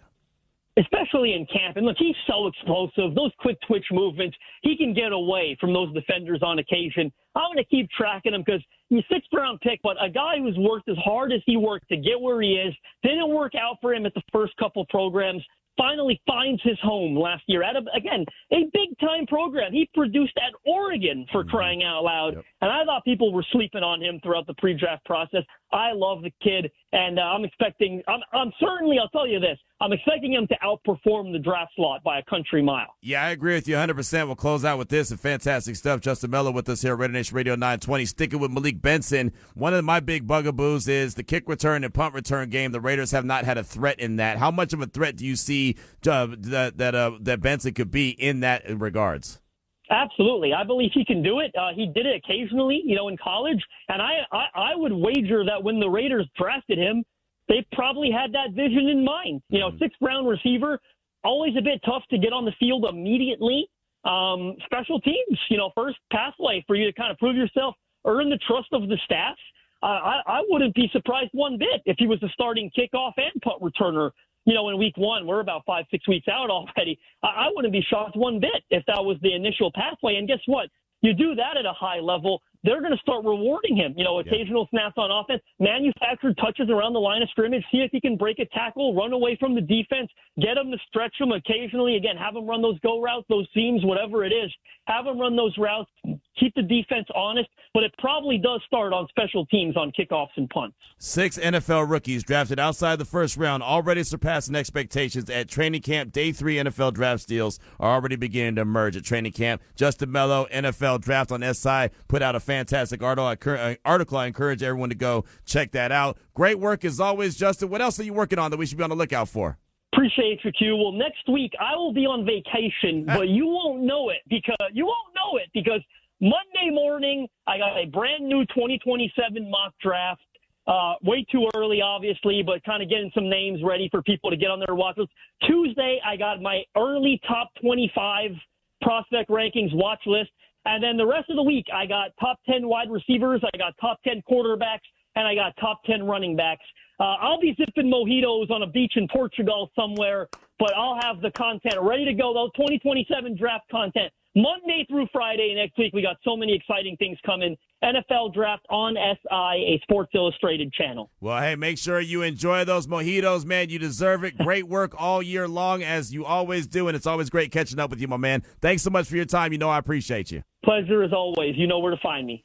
Absolutely. Justin Melo, NFL Draft on SI with us here at RaiderNation Radio 920. Really good stuff from him. And, look, I'll tell you what, yes, Malik Benson's going to get his opportunity to start when it comes to, special teams.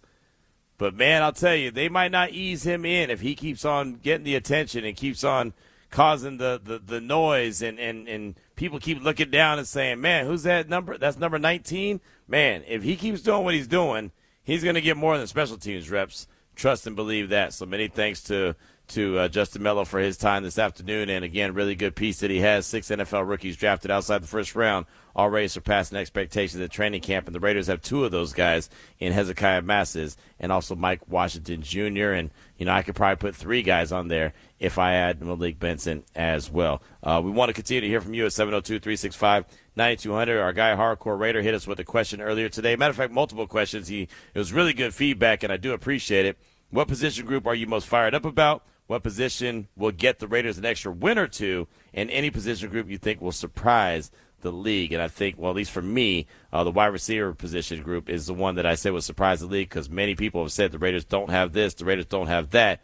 But if they prove that they do have that, that'll probably catch the league by surprise for sure. But we do want to hear from you at 702-365-9200, text line, phone line. Don't forget, we've got Tisha Thompson, ESPN Investigative Reporter, coming up at the top of the hour to talk of things Shohei Ohtani. And this is not me throwing any kind of shade at the Dodgers. I'm not mad that they went and got Tarek Skubal. I think having villains in baseball or sports in general is a good thing. And they're definitely the villains now, but this is about the betrayal of Shohei Ohtani from his interpreter, where that whole big story just kind of went away. $16 million plus.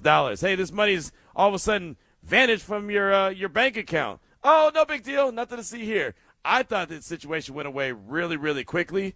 Obviously, with the biggest name in baseball for sure, and potentially in pro sports in Shohei Ohtani, it disappeared really quickly. So it's a 6-part podcast out right now, and the first 4 episodes are out, and episode number 5 will actually drop tomorrow. Tisha Thompson is the host of that, and she'll join us at the top of the hour. So we got a lot coming for you. Hour number 3, it is on the way here on RaiderNation Radio 920.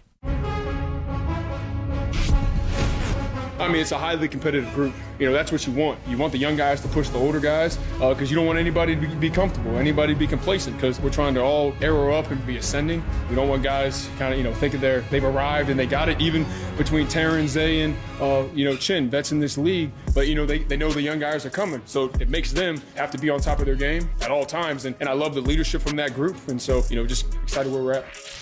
It's Unnecessary Roughness. Presented by Meineke, doing car care right. Here's your boy Q.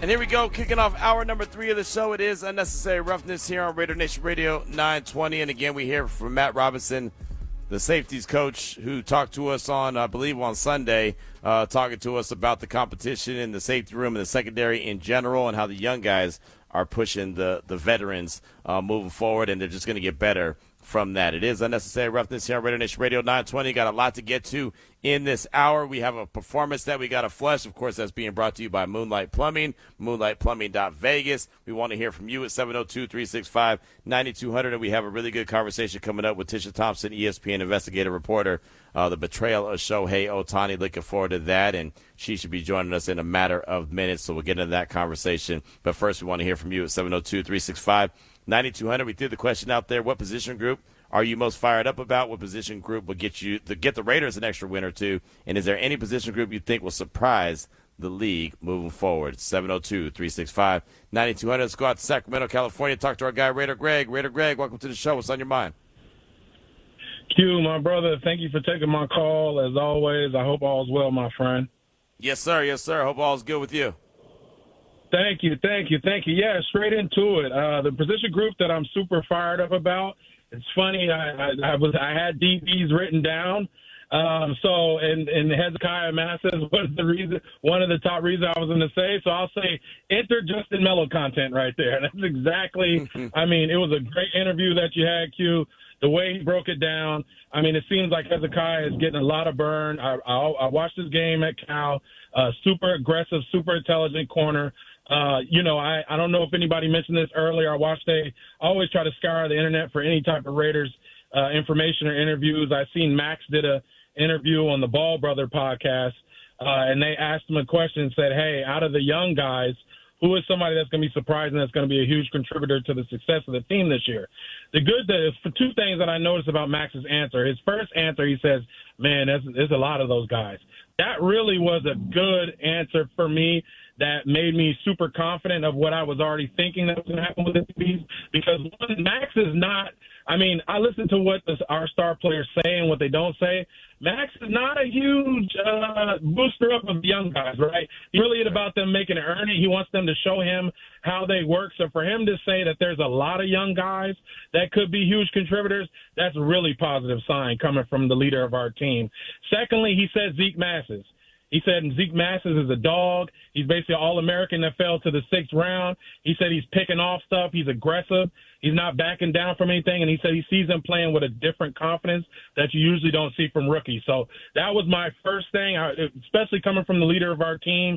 I think that's super positive sign. One, to say that there's a lot of young guys that are going to be good contributors this year, and that Zeke Masses was the one that he's going to pick. For the position group that I think would give us 1 or 2 more wins, I'm going to go to the linebackers, man. I really think with Quay Walker and adding Nakobe Dean to the linebacker group, along with the Berg brothers, as I call them, I think that room went thin to from the guys leaving last year to a kind of a real good, deep room. I think there's been so many times over the years in the last couple seasons where the defense has played great. It's 3rd and 12. It's 3rd and 8. And they just hit us right across the middle. Linebackers can't cover. They drop it over with the tight end pop, and there we go again, right? And so I really think adding these 2 guys not only are going to put pressure on the quarterback because they come with that name, they know they're still in their youth, but these guys can cover and these guys can pass rush.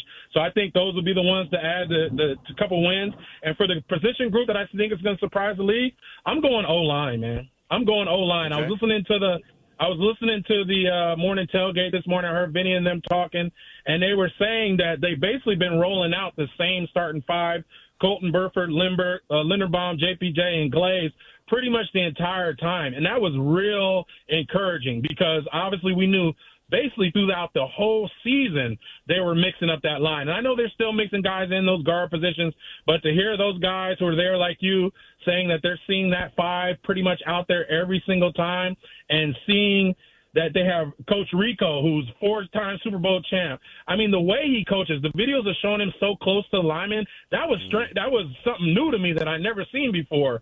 And just hearing him as he was a previous linebacker, and he likes to see from their eye view, so that's why he's right there. I thought that was a super interesting nugget. So I think the O-line, especially if we're getting this gelling right now, right away, that same starting 5 is getting out there. I know there's going to be a competition, but if we're seeing at least a group of 5 that they're rolling out there, and like I always go back to Lincoln Kennedy, he says it's going to be consistency of the guys playing together. So that's a great sign for the future, and I think we're in great hands. God bless you, and God bless RaiderNation. Hey, Raider Greg, thanks so much for the call. Definitely appreciate you. Yeah, that offensive line is obviously something that we talked about quite a bit. And, yeah, they've had the same ones consistently out there with the ones. But as Rick Dennison said yesterday, it's only been 2 padded practices. I saw some people tweeting out that, oh, man, it's been solidified, it's locked up, this is what the starting 5. That doesn't necessarily mean that, right? And I know that whatever Vince said on the air, I think someone took to mean a little bit too much. It's not set in stone yet. They haven't even played a game. And as Rick Dennison told us yesterday, it's going to take a couple games before they actually even know who those guys are going to be. But right now, like you said, they have been pretty consistent with that starting 5, and we'll see what it evolves and what it goes to. But really good call, man. Really great feedback. Thanks so much for that. Do appreciate it. Keep that feedback coming at 702-365-9200. What position group are you most fired up about? What position will get the Raiders an extra win or 2 in your opinion? And any position group you think will surprise the NFL? That comes from our guy, Hardcore Raider, 702-365-9200. So we'll get that and get more of your text after we talk to Tisha Thompson, ESPN Investigative Reporter, talking all things the Betrayal of Shohei Ohtani, the 30 for 30 podcast, 6-part series, really good stuff. She's going to join us in a matter of minutes, but let's go ahead and actually hear a little bit of a tease, a little bit of a trailer to the Betrayal of Shohei Ohtani. Check it out. This is me. This is Ippei Mizuhara. You may have heard of him because I broke the story that sent him to prison. The feds say he stole almost $17 million from his best friend, who also happens to be the biggest star in baseball. Shohei Ohtani's interpreter was fired today. Ippei Mizuhara ran up gambling debts to a Southern California bookmaking operation. He was absolutely bananas, the amount of bets he was making. I've never seen anything like it. What really happened between these 2 men? Mr. Shohei Ohtani, the victim of this fraud. From 30 for 30 podcasts, the inside story of the biggest scandal in modern baseball, from the person at the center of it. I'm Ippei Mizuhara, and you do have permission to record me. This is The Betrayal of Shohei Ohtani. Listen wherever you get your podcasts. Join us now on the phone lines, as promised, Tisha Thompson, ESPN investigative reporter. The Betrayal of Shohei Ohtani. The first 4 episodes are now out right now wherever you get your podcasts. And Tisha, thanks so much for your time. We do appreciate you. And this is one of the biggest scandals in baseball history. And to me, it seemed to go away so quicker than a hiccup is what I like to call it. Why was it so cut and dry over the most part that it seemed like it just went away so quickly? As soon as we found out about it, until this podcast came out, it's like it went away. Well, I think it had a lot to do with the 24 hours leading up to and after the interview that I did with Shohei Ohtani's interpreter, Ippei Mizuhara. I came to Ohtani's people and said, I'd like to understand why money is being sent from Shohei Ohtani's bank account to an illegal bookie.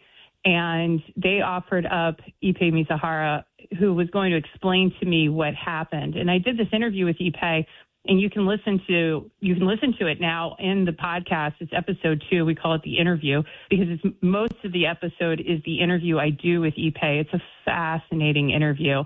And then less than 24 hours later, I get back on the phone with him after Ohtani's people have accused Ippei of massive fraud, and he recants almost everything he says in that interview. Wow. So that immediately opened up a federal investigation into Ippei Mizuhara.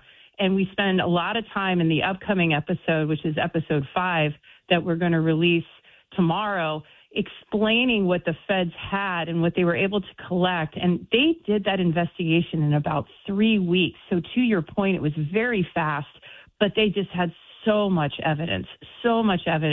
And we go through all of that evidence in the podcast. So when you get the initial tip about the millions of dollars, as you mentioned, being transferred from Ohtani's account to the illegal bookmaking, what is going through your head knowing Shohei Ohtani is one of the biggest stars that's in the baseball scene? Yeah, I mean, you can imagine. We get tips about all kinds of things at the ESPN Investigative Unit, and sometimes they flesh out and they become a real story. And sometimes we do a lot of work and we say, yeah, no, there's nothing here. In this case, and whenever I get a tip, I write down everything the person says. But this was such a stunning accusation because up until I get this tip, we had never heard a whisper of scandal about Shohei Ohtani. I mean, he, as we say in the podcast, he had a reputation for being squeaky clean. So we call the first episode of the podcast the letter O because that's all I write down. I was so stunned by what I was being told. All I wrote down was the letter O on a piece of paper. And I ended up talking with my editor about this story essentially in code. We would talk about O, and we would talk about I, and then we would talk about the bookie using initials because, I mean, it was such a big allegation. We wanted to be very, very careful. We knew that, there was a lot of money, a lot of reputation on the line, and we really needed to make sure we knew what we were doing as we did the story. ESPN investigative reporter Tisha Thompson with us here talking about the betrayal of Shohei Ohtani. And, the longtime interpreter, Mizuhara, I mean, that was his guy, or at least that was what it appeared to be, that was his guy. And so I can imagine when you're talking about millions of dollars, how quickly that relationship could go south. And it feels like with all the investigating and reporting that you did, that's exactly what happened. Yeah, I mean, what really became clear to me as we were putting the podcast together, of course, a lot of people know what happened. They know that Ippei is in prison, that he pleaded guilty to essentially stealing from Shohei Ohtani. But there were a lot of questions that went unanswered, and one of the biggest questions for me is, who is Ippei? Right. Who is this person that got so close to baseball's biggest star? And we explore who Ippei is, how he grew up in the United States, how he got to Japan, how he got close to who Shohei is as a young man, and then how the two of them come to the United States. And what we really get into, and it comes out tomorrow, in tomorrow's episode, is how Ippei was able to get so much access, and how he was able to control the messaging, not just between Shohei and, say, his fellow teammates or the manager of the team, but also, or the media, but also the people that were tasked with protecting Shohei, his agents, his financial team. I mean, Ippei really became a gatekeeper, and that's what we really begin to explore in the podcast. Again, we're speaking with Tisha Thompson, ESPN investigative reporter and host of the Betrayal of Shohei Ohtani. The first 4 episodes are available right now wherever you get your podcast. Episode 5 will drop tomorrow. So what was it like when you were speaking with federal agents and an IRS agent? I mean, me saying that kind of lets my hair kind of stand up on my arms. What was it like sitting down talking to them and hearing what they had on their end? Well, for me, it was a big moment, because oftentimes we're trying to understand what are the feds really thinking? What's the ultimate goal? And this whole story started because of a federal raid that happened at the bookie's house in October of 2023, and that raid was ultimately connected to a federal investigation that had been going on for some time about how illegal bookmakers were, alleged to be using casinos, particularly in Las Vegas, to launder money. And so it was a much bigger investigation. It wasn't about some bookie. It was about money laundering in Las Vegas casinos. And, I had to figure all that out. I had to figure out how the bookie was connected to it. And then, of course, we had to figure out, well, is it Ippei or is it Shohei? Who's ultimately responsible? And so being able to actually get federal agents, including this IRS agent, who was not just the guy who read 40,000 text messages between Shohei and Ippei, but he also read everything that was in the illegal bookmaker's phone. He went through all of his bank records. He was at the raid of the house and had been at other had been part of other bookmaking investigations.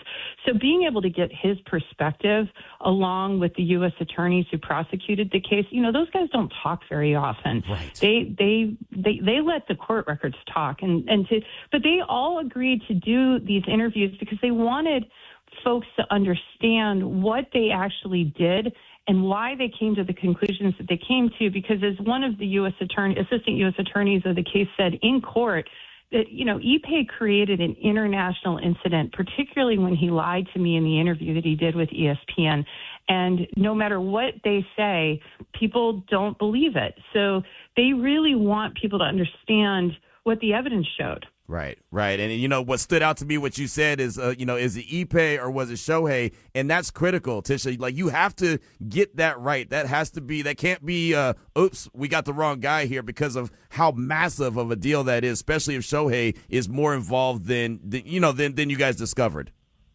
Well, he has since left the U.S. Attorney's Office, but the U.S. Attorney for the Central District of California was in charge of this investigation. And as he said, if I'm going to go out there and say someone's innocent, I want to make sure they're innocent. Right. And they opened up their investigation, not just, did Ippei steal from Shohei? They wanted to know, what did Shohei really know?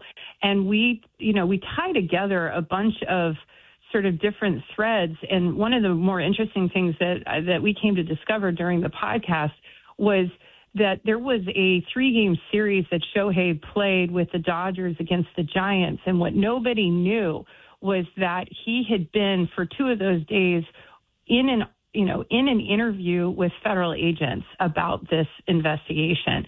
So Shohei himself was interviewed by the feds, and then his agent was interviewed, his financial team was interviewed, his bookkeeper, his accountant. We go through all of that in the 5th episode of the podcast. Our super producer, Sister Sledge, Tara Slajewski, every single time on game night, whenever I read the billboard for this 30 for 30, she always co-signs on how good this is and how much it really gets you thinking, which obviously means credit to you guys. You guys put it together really well. Well, with that being said, what kind of feedback have you received from others when they listen to this and kind of, like you said, like Sister Sledge said, kind of get you thinking? Well, I have really been interested in when people listen to the interview that we do with Ippei, because hopefully by the time you listen to that interview, you are pretty caught up to speed about what I knew and what I have been told as we go into that interview. So you're the reporter, right? You're listening to what Ippei is saying, and I can't tell you the number of times I've listened to that interview, and it's fascinating to me the different perspectives that I'm getting after people listen to episode 2, which is what we call it, the interview, because there are people who believe all different kinds of things. Right. And that's why I think episode 5 is important, is because the feds are really the ones who went through all the evidence. You know, Ippei says one thing, Shohei's team says something else, and then here comes the feds. They're going to tell you what they actually found. Man, that just, again, saying the name feds, that tells you all you need to know how serious this situation really is. Again, Tisha Thompson, ESPN investigative reporter with us. And we'll close out with this. It's been fantastic. What would you say is the number one thing that people need to know or understand about this podcast series, The Betrayal of Shohei Ohtani? Again, it's available now. The first 4 episodes are out, but episode number 5 drops tomorrow. Well, what I appreciate is 30 for 30, right? That's ESPN's, you know, one of their biggest brands. And what's really a wonderful thing about 30 for 30 is it gives us the time and the space to really take you, the listener, and the fan through everything that we knew and we know now. And so it's not just a quick read. It is, here is everything. We're giving you all the evidence, all the interviews, and we're really explaining the story the way that we know it. And to have the time and the luxury to tell this story in that format is really a privilege. And, you know, I hope people enjoy it. I hope they walk away from it. Episode 4 in particular, we call it The Bookie, because we spend almost the entirety of the episode giving you an insider's perspective into what the bookie himself is not just thinking about when he's trying to recruit Ippei as a client, but how he goes out there. He has since gone to prison, so he's not allowed to be a bookmaker anymore, but how he would go out there to try to find potential clients and hook them and lure them in, and then how he walked this fine line between having them go bankrupt but having enough money so that they can keep laying bets with his book. I mean, it's really an insider's perspective. I think anyone in the business or anyone who likes to, you know, lay sports bets ought to listen to it, because it's really, you know, whether you like the sports bet or not, it's an insider's look. And I think everyone should know what the other side is thinking when they get into business with people like us. Agreed, 100%. Again, 30 for 30 podcast, The Betrayal of Shohei Ohtani, 6-part investigative podcast hosted by our guest, Tisha Thompson, ESPN investigative reporter. Tisha, fantastic stuff. Hats off to you all for doing a great job. And as I said, very fascinating and really get you thinking. Thanks so much for giving us a few minutes. Absolutely. Yeah, thank you so much for having me. Greatly appreciate it. There's no doubt about it. Really good stuff right there. Tisha Thompson, great job, ESPN investigative reporter. And I'm telling you, you definitely want to check it out. Anytime there's a 30 for 30 attached to it, you know it's going to be a good one. So, again, The Betrayal of Shohei Ohtani, something that, in my opinion, went away really, really quickly. And there was a whole lot of money involved for it to go away as fast as it did. But, hey, there you go. That's what it is. Many thanks to Tisha and her time this afternoon here on RaiderNation Radio 920, Unnecessary Roughness. We do want to hear from you at 702-365-9200. Going back to the question that Hardcore Raider hit us up with, and we'll get to it. What position group are you most fired up about? What position group will get the Raiders an extra win or two? Any position group you think will surprise the league? There's been a lot of great feedback, text line and phone lines. And like I said, we do want to continue to hear from you. This one comes from Jersey Dave. The 3 questions for the day: 1, offensive line; 2, offensive line; 3, offensive line. O-line all day long. As the O-line goes, that'll help the offense and the defense. So he made it very smooth, easy, and to the point. He focused in 100% on the offensive line. Big Brent hit us up. I'm fired up about our running backs. I think Genty and Washington Jr. with Hayward, and then offensive line creating holes. I think we're going to have a powerhouse backfield. I like that. Jimmy in Vancouver. Hey, Q and Ari, awesome show as always. I'm excited to see what these talented safeties and cornerbacks will bring. Maybe we will surprise everyone by leading the league in picks. Wouldn't that be nice? That and our running backs. If Washington can hang on to the ball, he might just be the steal of the draft. That's Jimmy in Vancouver. And how about this one? This one comes from also Jersey Dave. Hey, Ari, can you mention the word of the day again? So I told you in the beginning of the show that we'd have to say it again because we'd have our guy Dave hit us up. So what's the word of the day? Breeze, B-R-E-E-Z-E. Nice. There you go. Breeze, B-R-E-E-Z-E. I saw this text from Norma that says breathe. That's not quite it. So it's breeze, B-R-E-E-Z-E. So keep that feedback coming, 702-365-9200. 9200. Let's go ahead and go out to the phone lines and get to a very, very patient Money Mitch. Money Mitch, welcome to the show. What's on your mind? Hey, thank you, Ari. How you guys doing? Fantastic, brother. How about you? Good. I hope you have a lot of breeze out there in Vegas. Well done.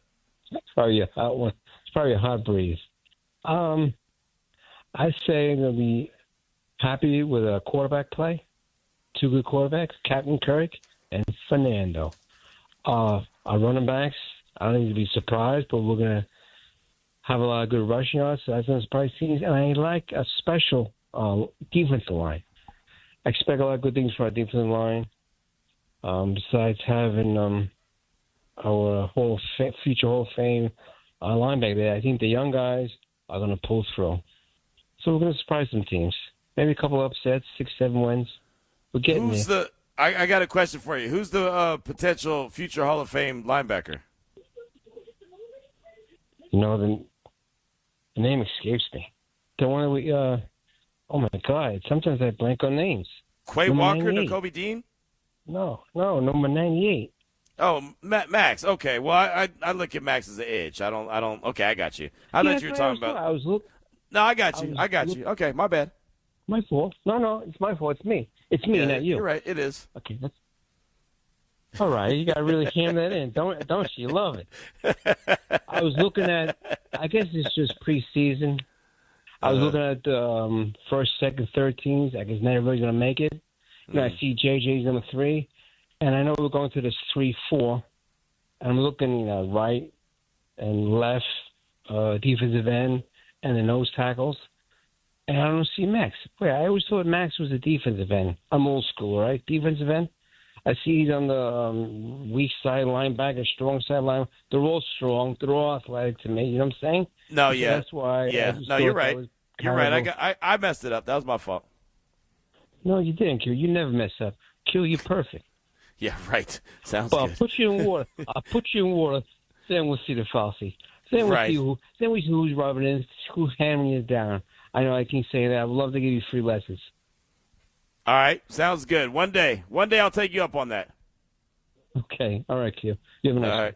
All right, brother. Appreciate you. There he goes. Money Mitch right there. And, yeah, I was like, wait a minute. Hold on. Where are you going with that? And, I still remember the time when Khalil Mack won the, what was he, all-pro at the edge position and the linebacker position. So, yeah, I mean, technically. But when I see 98, I think an edge rusher all day, every day. I don't care how they have him listed. That is a dude that pins his ears back and get after the quarterback. But I get it. Technically, especially with the, the defense that they're running, technically, he is that guy. So I get it. I get it. Not mad at that at all. Thanks so much for the call. Do appreciate it. Speaking of call, let's go ahead and get the reason for the season in. Hardcore Raider, welcome to the show. What's on your mind?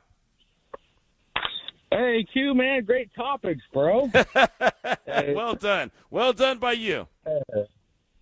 Hey, no, I appreciate it, man. My brain's always thinking. There's been a lot of great callers that have called in.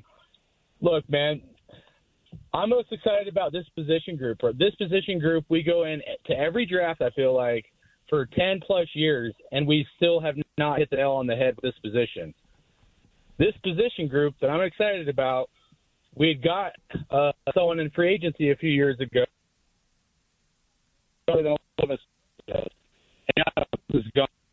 That position group, linebackers. So for me, like when I look at our linebacker room, man, I'm pumped for a lot of reasons. I think the leadership. I think these guys could go in and have multiple sacks as like we enter, say, week 10. Maybe we have like 5-10 sacks between our linebackers, dude. I mean, if those guys are healthy, Nakobe Dean and Quay Walker, I mean, nobody's even talking about them, man. Like, to me, if we're like, say, week 10, and these guys have maybe 4 or 5 interceptions, maybe they have 5 to 10 sacks, the NFL is going to put them on notice. They're going to be like, man, how do we miss these guys? I mean, they're under the radar, bro. And look, I like a lot of the takes, the offensive line, the cornerbacks, but, man, the more I'm, like, watching these guys and, like, listening to them, and I've thought about it and how bad our I mean, dude, I haven't been this excited about the linebacker room for, like, what? You got to go back to, like, Kirk Morrison or something, man? Yep. I mean, and don't get me wrong, I like Robert Spillane, but I think these guys are going to be great at stopping the run, and I think they got some potential to get some interceptions, man, and do okay in coverage. So I don't know. My pick for all three is linebackers. So, yeah, I think we're definitely going to get an extra couple wins out of those two guys alone, man. They're not talked about enough. I mean, we got to see it on the field, but I'm telling you, bro, we might be halfway through the season or something. Be like, dude, how did we miss on the linebackers talking about them more? So that's like kind of my under-radar position group. I'm super excited about them. I can't wait to see what they bring to the table, and hopefully they stay healthy all season long. But I appreciate you talking about all this stuff and everybody's feedback as well. Keep up the great work, and go Raiders, brother. Hey, great call, man. Great topics as well. Appreciate you reaching out with the topics, and that's how we roll here, right? It doesn't always have to come out of my brain. It can come out of yours as well, just like the one did today. So we do thank you for that. And linebackers, and I know it's funny, man, I would like to sit down and have a conversation with just me, you, and Just Win Will, because Just Win Will is still a little, hey, I want to see what this linebacker room looks like. You're fired up. I'm pretty fired up about the linebackers because it's a clear upgrade, right? Quay Walker and Nakobe Dean, clear upgrade. And I do believe they're difference makers, and they'll be really the first time that the Raiders, in my opinion, have difference makers behind Max Crosby, right? He's always been that difference maker along the defensive line, but who else is that guy on the next level or on the next level? And it feels like they truly have difference makers at all levels of the defense right now, which can only be a good thing. And I do think Quay Walker and Nakobe Dean are going to play at a very high level and really prove to be well worth the money that the Raiders spent on them in free agency. Thanks so much for the call. Definitely appreciate you. Keep that feedback coming. 702-365-9200. The guy you just heard, Hardcore Raider, he asked the question,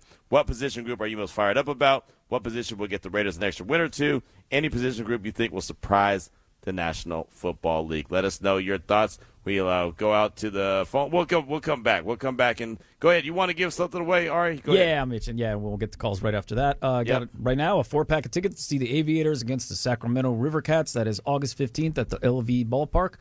Tickets are available at Ticketmaster.com, or get a 4-pack with me right now, 702-365-9200, and caller 9. Boom, there it is right there. Ari's got your winning. We've got a Flushing that we got coming another way. Flushing the performance brought to you by Moonlight Plumbing, moonlightplumbing.vegas. And we'll get to my guy Vince in the north. That's all coming up next here on RaiderNation Radio 920. Brings up Wilyer Abreu, cracked a home run in the 5th inning, his 18th. Swinging a high drive, dead away center. Back he goes, and that one is gone. Wilyer with another multi-home run game. Blast off time for him, 19. Don't look now, but a lot of guys are starting to drive the ball on this team. It's time to flush it on Unnecessary Roughness. Brought to you by Moonlight Plumbing.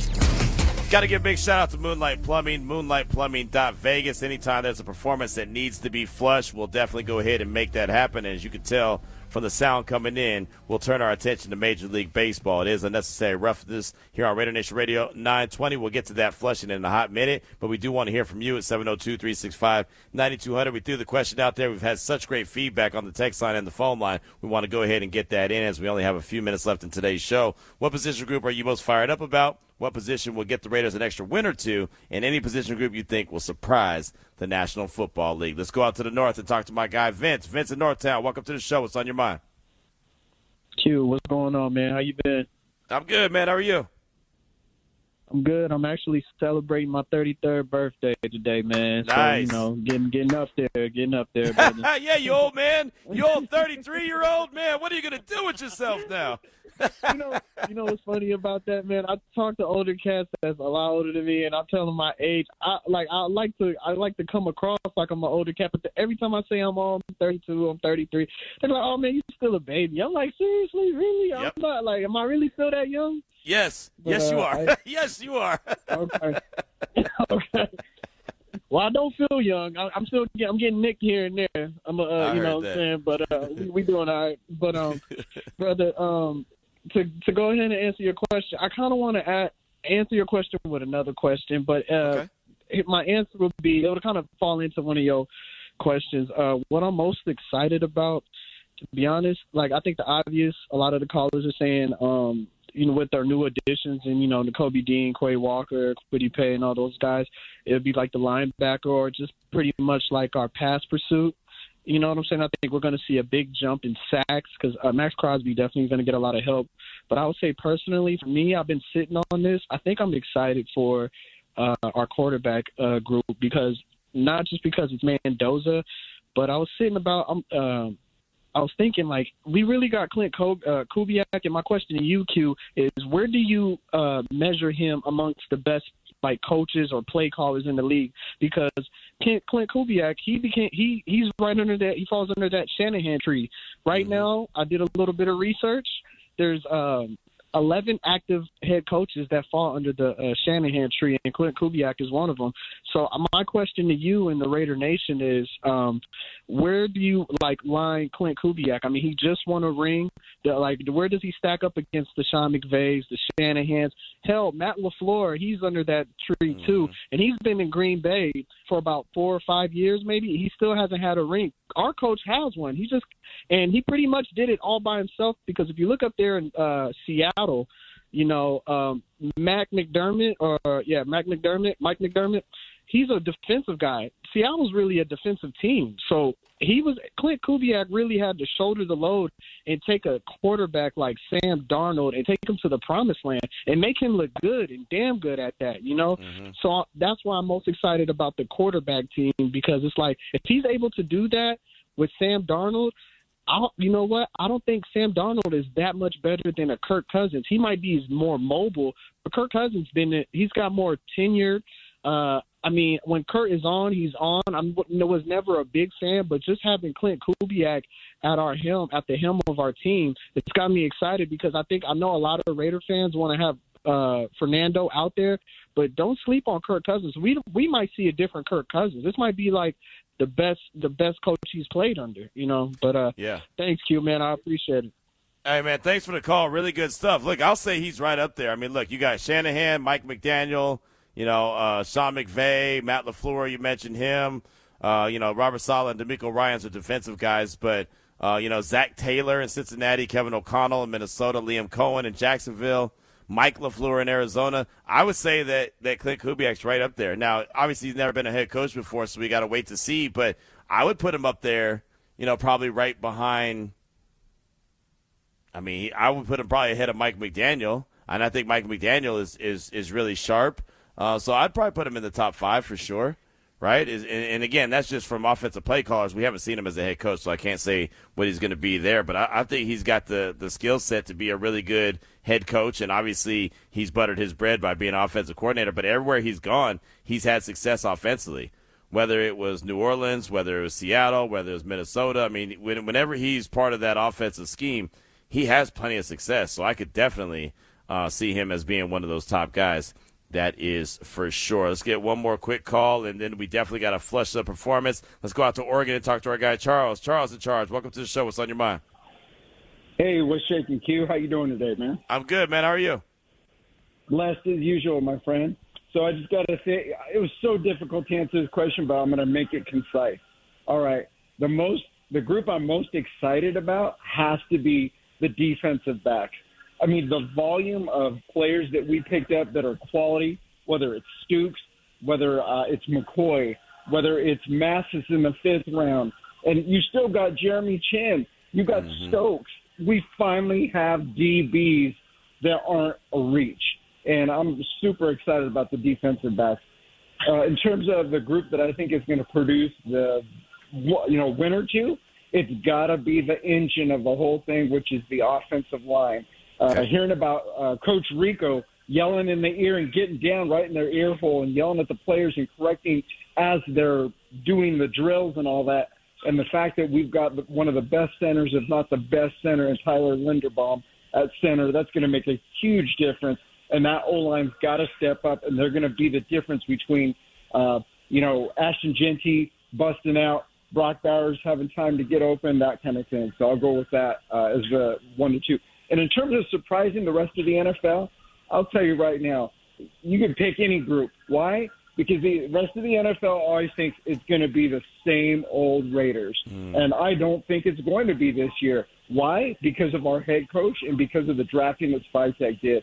With Coach Kubiak saying, words don't matter, he's right. It's about action. And everything about this team and the efficiency that he runs his training camp with tells me they're going to be better as a whole. So the whole team's going to surprise the NFL because the NFL is going to be like the Raiders aren't going to be any good. When you get punched in the mouth by the Raiders this year, you're going to realize that it's because of Clint Kubiak and it's a new Raider. So, hey, God bless. You guys have a great day. Hey, really good call, Charles. Definitely appreciate that. I like that angle, right? A lot of people don't expect the Raiders to be very good, and if the Raiders punch them in the mouth like Charles anticipates, then maybe the whole team is surprising the league. And maybe they are one of those teams that goes from 3 wins to what we expect, or at least what I expect, 6 or 7. But then all of a sudden you're looking up at the end of the season, they're at like 9 or 10, 8 or 9, whatever, and they really are competitive. Maybe they are exceeding expectations like we talked about on the show before. Really good stuff, man. Definitely appreciate that. You know what? I know we're supposed to flush it, but let's go ahead and get one more quick call. Let's go ahead and talk to our guy, Raider Reggie. I saw him over at practice the other day. Raider Reg, welcome to the show. What's on your mind? What's going on, Q? You know, I had to shout you out. I know my guy Ari is always taking care of business in the background, but shout out to my guy Ari as well. And my guy that just went before me, he hit it right on the head because out there at practice, man, watching the DBs, and you know how it is when you're trying to get used to the jersey numbers, right? You're looking up a name because something happened. Right. When you keep looking up a name and it's the same guy, or it's like, damn, oh, another good guy, you know, I'm tripping because we know the situation with Gerard. We're hoping that he's healthy and he works out, but we expect good things if he does play. But then when you're talking about masses, you're talking about even, Tyron Johnson? Taron Johnson, yep. Yeah, it's been guys popping up, knocking that ball down, and you can see they hunting for the ball. I've been seeing them see the ball in the air and make a move towards it versus, waiting to see if the receiver catch the ball. And I know this is just training camp, but I like that mentality. I hadn't seen it in the last, 5 years, that type of mentality from these young kids. Yeah, we keep getting guys from other teams that we bring in free agency. But to see that youth, I'm just excited about the DB room because they're going to help everybody else on the defense. Not to drag it on too long, I appreciate you, man. I appreciate Ari. We will be seeing you again this week out there at training camp. And Raider Nation, stand up. There he goes. Raider Reggie, great call, man. It's great to see you. Great to hear from you. Great feedback as well. Really good stuff, man. And those DBs I'm really excited about. I do think they're going to be difference makers on this Raiders defense. Really good stuff. Look, we'll do this. We'll take a quick break. We'll come back. We'll get our flush and performance in. Again, it's brought to you by Moonlight Plumbing, moonlightplumbing.vegas. But I want to make sure I give it the proper adieu. So we'll do that next as we close things out. It's RaiderNation Radio 920. Brings up Wilyer Abreu, cracked a home run in the 5th inning, his 18th. Swinging a high drive, dead away center. Back he goes, and that one is gone. Wilyer with another multi-home run game. Blast off time for him, 19. Don't look now, but a lot of guys are starting to drive the ball on this team. It's time to flush it on Unnecessary Roughness. Brought to you by Moonlight Plumbing. And it is takeoff time here on Unnecessary Roughness, RaiderNation Radio 920, because it is time to take off and flush a performance. And it does come from Major League Baseball, as you heard coming in. And excited about this one because, well, the Chicago White Sox are begging us to flush their performance after they got whooped. They got beat down. They got served by the Boston Red Sox 14-2. And to be honest, Raider Nation, this one was over before it got started. Boston scored 6 runs in the first inning, including a grand slam by Caleb Durbin. Patrick Sandoval, the pitcher for Boston, he actually earned his first Major League win in more than 2 years. 2 years, look, I get it, right? A pitcher is not going to just never win again, but my man hadn't got a win in 2 years, and you couldn't get closer to 14-2. Man, the Boston Red Sox extended their winning streak to 6 games with that drubbing 14-2 over the White Sox. You heard the sound coming in of Abreu launching a solo home run. Yeah, he did that twice, right? So the grand slam was hit, a couple solo shots right there. The Red Sox hit 4 home runs for the second consecutive game, and they've now won 24 of their last 27. So one of the hottest teams in Major League Baseball, and they were left for dead at one point.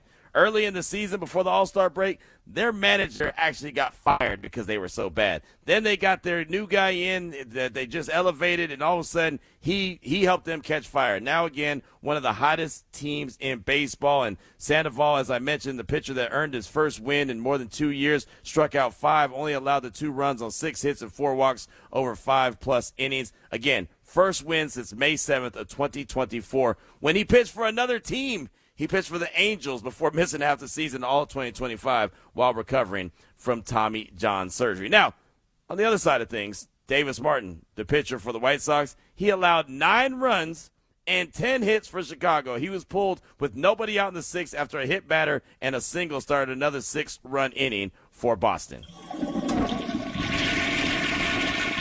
And the only saving grace when it comes to the White Sox and them getting flushed, and again, this flushing is brought to you by Moonlight Plumbing, moonlightplumbing.vegas, it's baseball. And they get right back at it. Matter of fact, they're at it right now. They're at the top of the 3rd, and the Red Sox are winning. Matter of fact, they're no-hitting the White Sox right now. Now, I know I'm not supposed to say that out loud. That'll be announcer jinx, right? Probably right now the White Sox will get a hit. You can't say that out loud. But Sonny Gray is on the mound for Boston. And, again, he's gone 2 2/3 inning, no earned runs, no hits, struck out 3, and has walked 2. Boston's up 1-0. And, again, it is the top of the 3rd. So that flushing, again, brought to you by moonlightplumbing.vegas. We definitely appreciate them. Cannot wait to college football season. Cannot wait until the NFL season. Cannot wait to the NBA season when we can flush all kind of bad performances, and we definitely will. 702-355-3938. That's the number if you want to give them a call, moonlightplumbing.vegas. And I tell you all the time that no problem is too big or too small for Moonlight. Their services range from residential leaky faucet repair, water heater replacement, to commercial plumbing, system installs, and full remodels. Again, the number 702-355-3938. They're veteran-owned and operated, so we salute the service. This company handles jobs big and small. They got the leaky faucets, water heaters, commercial installs. They've got everything covered, and military and first responder discounts are always available. And of all things that can be flushed down the drain, you know it goes. Time and money should not be 2 of them. Moonlightplumbing.vegas. That's moonlightplumbing.vegas. Flush It is brought to you by Moonlight Plumbing. Affordable, dependable plumbing professionals serving Las Vegas since 2016. We mean business. They definitely mean business, and we mean business, and we appreciate them, and we'll have plenty of performances to flush along the way. Got a couple more texts and a couple more minutes before we wrap up today's show. This one comes from Big Will. He says, Q, I'm a former DB like you, so I'm fired up about the defensive backs. I'm excited for what I believe they're going to do. Second, I believe the offensive line will still will get us a win with much improved play. And lastly, wide receivers will surprise the leagues. Thank you for all that you and Ari do. Raider Nation for life. That's from our guy Big Will. And, yeah, I mean, look, that was me. The defensive backs, super fired up about that competition in that room. I'm fired up about the running backs. I think that the running backs and the way that they can control the clock and really have the time of possession, that'll be big for the Raiders in getting a win or two. And, of course, the wide receivers, if 1 or 2 of those guys happen to pop and, end up being more than what the majority of the league believe they're going to be, that'll definitely surprise the National Football League. This one comes from Scott. He says, as a season ticket holder, since the Raiders moved back to Oakland and then following them to Vegas, it's been very depressing since Josh McD, the guy who is unspoken, we will not mention his name, why you can't trust, was hired. I actually feel like I hope now. Hope is a drug. We haven't seen a good draft yet from Spytek. Last year was especially bad. I have hope that we're on the brink of turning it around. And yeah, I think you still have to wait and see. I don't think you can answer that right now if last year's draft was good or not. I mean, you're only in year 2, and John Spytek's first draft was last year. So, yeah, we know who Ashley Jetty could be. We're all waiting to see who Jack Besh is going to be. We're definitely going to wait to see what Dante Thornton could be. We could look back 2 years from now and say, hey, yeah, that draft was terrible. Only guy who popped was Ashley Jetty. Or we could say, man, that was a hell of a season Jack Besh had that no one expected. Or Dante Thornton really popped. So I think it's a little too early to say what that draft was yet. But I say yet, and obviously we'll continue to talk about it. It's RaiderNation Radio 920. Have a great night.